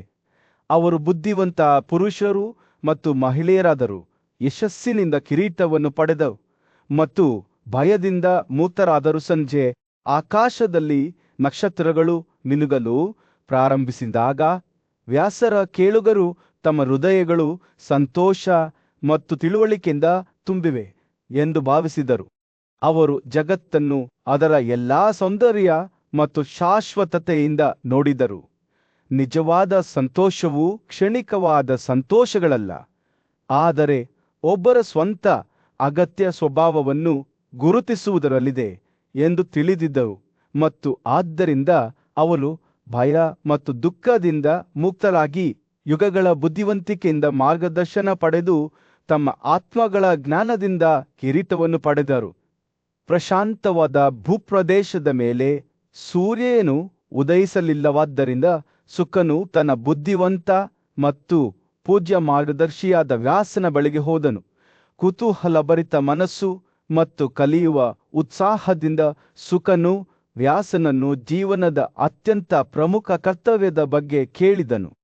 ಅದು ಇತರ ಎಲ್ಲವನ್ನೂ ಮೀರಿಸಿತು. ಋಷಿಮುನಿಗಳ ಪ್ರಾಚೀನ ಬುದ್ಧಿವಂತಿಕೆಯನ್ನು ವಿವರಿಸಲು ಪ್ರಾರಂಭಿಸಿದಾಗ ವ್ಯಾಸರ ಕಣ್ಣುಗಳು ಸಂತೋಷದಿಂದ ಹೊಳೆಯುತ್ತಿದ್ದವು. ಇಂದ್ರಿಯಗಳು ಅಶಿಸ್ತಿನ ಮಕ್ಕಳಂತೆ ಕೆಟ್ಟ ಅಭ್ಯಾಸಗಳಿಗೆ ಒಳಗಾಗುವ ಪ್ರವೃತ್ತಿಯನ್ನು ಹೊಂದಿರುತ್ತವೆ. ಅವರು ತಿಳುವಳಿಕೆಯಿಂದ ನಿಯಂತ್ರಿಸಲ್ಪಡಬೇಕು. ತಮ್ಮ ಅನನುಭವಿ ಸಂತತಿಗೆ ಮಾರ್ಗದರ್ಶನ ನೀಡುವ ಬುದ್ಧಿವಂತ ತಂದೆಯಂತೆ ಎಂದು ಅವರು ಹೇಳಿದರು. ವ್ಯಾಸರು ಮಾತನಾಡುತ್ತಿದ್ದಂತೆ ಅವರ ಮಾತುಗಳು ಆಧ್ಯಾತ್ಮಿಕ ಒಣೋಟದ ಭಾವಚಿತ್ರವನ್ನು ಹೆಣೆದವು. ಅತ್ಯುನ್ನತ ತಪಸ್ಸು ಎಂದರೆ ಬಾಹ್ಯ ಆಚರಣೆಗಳು ಅಥವಾ ತ್ಯಾಗಗಳಲ್ಲ, ಬದಲಿಗೆ ಲೌಕಿಕ ವಸ್ತುಗಳಿಂದ ಮನಸ್ಸು ಮತ್ತು ಇಂದ್ರಿಯಗಳನ್ನು ಹಿಂತೆಗೆದುಕೊಳ್ಳುವುದು ಮತ್ತು ಯೋಗ್ಯವಾದವುಗಳ ಮೇಲೆ ಅವರ ಗಮನ ಕೇಂದ್ರೀಕರಿಸುವುದು ಎಂದು ಅವರು ವಿವರಿಸಿದರು. ಇದು ಅಂತಿಮ ಗುರಿಯನ್ನು ಸಾಧಿಸುವ ಮೊದಲ ಹಂತವಾಗಿತ್ತು. ತನ್ನೊಳಗೆ ಶಾಶ್ವತ ಮತ್ತು ಪರಮ ಆತ್ಮವನ್ನು ನೋಡುವುದು. ವ್ಯಾಸರು ಮುಂದುವರಿಸಿದನು, ಬುದ್ಧಿವಂತಿಕೆಯುಳ್ಳವರು ಹೊಳೆಯುವ ಬೆಂಕಿಯಂತೆ ಹೊಳೆಯುವ ಆ ಪರಮ ಮತ್ತು ಸಾರ್ವತ್ರಿಕ ಆತ್ಮವನ್ನು ನೋಡುವಲ್ಲಿ ಯಶಸ್ವಿಯಾಗುತ್ತಾರೆ. ಆತನು ಹಲವಾರು ಕೊಂಬೆಗಳು ಮತ್ತು ಹೂವುಗಳನ್ನು ಹೊಂದಿರುವ ದೊಡ್ಡ ಮರದ ಸಾದೃಶ್ಯವನ್ನು ಬಳಸಿ ನಮ್ಮ ವೈಯಕ್ತಿಕ ಆತ್ಮಗಳು ಹುಟ್ಟಿನಿಂದ ಮತ್ತು ಗುಣಲಕ್ಷಣಗಳಿಂದ ಹೇಗೆ ಮಾರ್ಪಡುತ್ತವೆ ಎಂಬುದನ್ನು ವಿವರಿಸಲು ಆನವೇ ಅವುಗಳ ನಿಜವಾದ ಸ್ವಭಾವದ ಬಗ್ಗೆ ತಿಳಿದಿಲ್ಲ. ಜ್ಞಾನದ ಬೆಳಕಿನ ಮೂಲಕ ಮಾತ್ರ ಈ ಆಂತರಿಕ ಆತ್ಮವನ್ನು ನೋಡಬಹುದು. ಸುಕನು ಸೂಕ್ಷ್ಮವಾಗಿ ಆಲಿಸುತ್ತಿದ್ದಂತೆ ವ್ಯಾಸನು ಮೊಸಳೆಗಳಂತೆ 5 ಇಂದ್ರಿಯಗಳನ್ನು ತೀರಗಳಾಗಿ ಮನಸ್ಸು ಮತ್ತು ಉದ್ದೇಶಗಳನ್ನು ಮತ್ತು ಅದರ ಮೇಲ್ಮೈಯಲ್ಲಿ ತೇಲುತ್ತಿರುವ ಹುಲ್ಲು ಮತ್ತು ಒಳಹುಲ್ಲಿನಂತೆ ಕಾಮ ಮತ್ತು ದಿಗ್ಭ್ರಮೆಯನ್ನು ಹೊಂದಿರುವ ಜೀವನದ ನದಿಯ ಸ್ಪಷ್ಟ ಚಿತ್ರಣವನ್ನು ಚಿತ್ರಿಸಿದನು. ಕಾಮ ಮತ್ತು ಕೋಪವು ಅದರೊಳಗೆ ವಾಸಿಸುತ್ತಿದ್ದ ಉಗ ಸರೀಸೃಪಗಳಾಗಿದ್ದವು, ಆದರೆ ಸತ್ಯವು ಅದರ ಕೆಸರು ತೀರಗಳಿಂದ ಪವಿತ್ರ ತೀರ್ಥವನ್ನು ರೂಪಿಸಿತ್ತು. ಸುಳ್ಳುತನವು ಪ್ರಕ್ಷುಬ್ಧವಾದ ಉಲ್ಬಣವಾಗಿತ್ತು. ಕೋಪವು ವಿಶ್ವಾಸಘಾತಕವಾದ ಕೆಸರಾಗಿತ್ತು. ಈ ನದಿಯನ್ನು ದಾಟುವುದು ಕಷ್ಟ, ಆದರೆ ತಿಳುವಳಿಕೆಯ ಸಹಾಯದಿಂದ ಒಬ್ಬ ವ್ಯಕ್ತಿಯು ತನ್ನನ್ನು ತಾನು ಪ್ರತಿಯೊಂದು ಮೋಹದಿಂದ ಮುಕ್ತಗೊಳಿಸುವಲ್ಲಿ ಮತ್ತು ಶಾಂತ ಹೃದಯವನ್ನು ಪಡೆಯುವಲ್ಲಿ ಯಶಸ್ವಿಯಾಗಬಹುದು ಎಂದು ವ್ಯಾಸನು ಸುಕನಿಗೆ ಎಚ್ಚರಿಕೆ ನೀಡಿದನು. ಪ್ರಾಪಂಚಿಕ ಆಸೆಗಳನ್ನು ಮೀರಿ ಮತ್ತು ಶುದ್ಧ ಆತ್ಮವನ್ನು ಪಡೆಯುವ ಮೂಲಕ ಎಲ್ಲಾ ಸೃಷ್ಟಿಸಿದ ವಸ್ತುಗಳ ಮೂಲ ಮತ್ತು ನಾಶವನ್ನು ನೋಡುತ್ತಾ ಒಬ್ಬ ವ್ಯಕ್ತಿಯು ಬ್ರಹ್ಮನ ಆತ್ಮವಾಗುತ್ತಾನೆ. ಸೂರ್ಯನು ತನ್ನ ಉತ್ತುಂಗವನ್ನು ತಲುಪುತ್ತಿದ್ದಂತೆ ವ್ಯಾಸನು ತನ್ನ ಪ್ರವಚನವನ್ನು ಮುಕ್ತಾಯಗೊಳಿಸುತ್ತಾ, ಈ ಜ್ಞಾನವು ಸಂಯಮದ ಇಂದ್ರಿಯಗಳು, ಪ್ರಾಮಾಣಿಕ ನಡವಳಿಕೆ ಮತ್ತು ವಿಧೇಯತೆಯ ಸ್ವಭಾವವನ್ನು ಹೊಂದಿರುವವರಿಗೆ ಮೀಸಲಾಗಿದೆ ಎಂದು ಒತ್ತಿ ಹೇಳಿದನು. ಇದು ಒಂದು ನಿಗೂಢ ಎಲ್ಲಾ ನಿಗೂಢತೆಗಳಲ್ಲಿ ಶ್ರೇಷ್ಠ ಮತ್ತು ಒಬ್ಬರು ಸಾಧಿಸಬಹುದಾದ ಅತ್ಯುನ್ನತ ಜ್ಞಾನವಾಗಿದೆ. ಅದನ್ನು ಸಾಧಿಸಿದ ವ್ಯಕ್ತಿಯು ಎಂದಿಗೂ ಪುನರ್ಜನ್ಮಕ್ಕೆ ಒಳಗಾಗುವುದಿಲ್ಲ. ಶುಕನು ತೀಕ್ಷ್ಣವಾದ ಗಮನದಿಂದ ಆಲಿಸಿದನು. ಅವನ ಮನಸ್ಸು ವ್ಯಾಸನು ನೀಡಿದ ಬುದ್ಧಿವಂತಿಕೆಯನ್ನು ಹೀರಿಕೊಂಡಿತು. ಈ ಪ್ರಾಚೀನ ಜ್ಞಾನವು ಕೇವಲ ಒಂದು ತಾತ್ವಿಕ ಪರಿಕಲ್ಪನೆಯಲ್ಲ, ಆದರೆ ವಿಮೋಚನೆಯ ಮಾರ್ಗವಾಗಿದೆ. ಜನನ ಮತ್ತು ಮರಣದ ಚಕ್ರವನ್ನು ಮೀರಿಸುವ ಮಾರ್ಗವಾಗಿದೆ ಎಂದು ಅವನು ಅರಿತುಕೊಂಡನು. ಅವನು ತನ್ನ ಮಾರ್ಗದರ್ಶಕರ ಉಪಸ್ಥಿತಿಯಿಂದ ನಿರ್ಗಮಿಸಿದಾಗ ಶುಕನು ವಿಷಯಗಳ ಕಾಲಾತೀತ ಬೋಧನೆಗಳ ಬಗ್ಗೆ ಭಯ ಮತ್ತು ಗೌರವವನ್ನು ಅನುಭವಿಸಿದನು. ಪೂಜ್ಯ ವ್ಯಾಸನು ಆಳವಾದ ಬುದ್ಧಿವಂತಿಕೆಯಿಂದ ಹೇಳಿದನು, ನಿಜವಾದ ಬ್ರಾಹ್ಮಣನು ಪ್ರಾಪಂಚಿಕ ಆಸೆಗಳಿಂದ ಪ್ರಭಾವಿತನಾಗಿರಬಾರದು. ಅವನು ಇಂದ್ರಿಯ ಸುಖಗಳು ಮತ್ತು ಭೌತಿಕ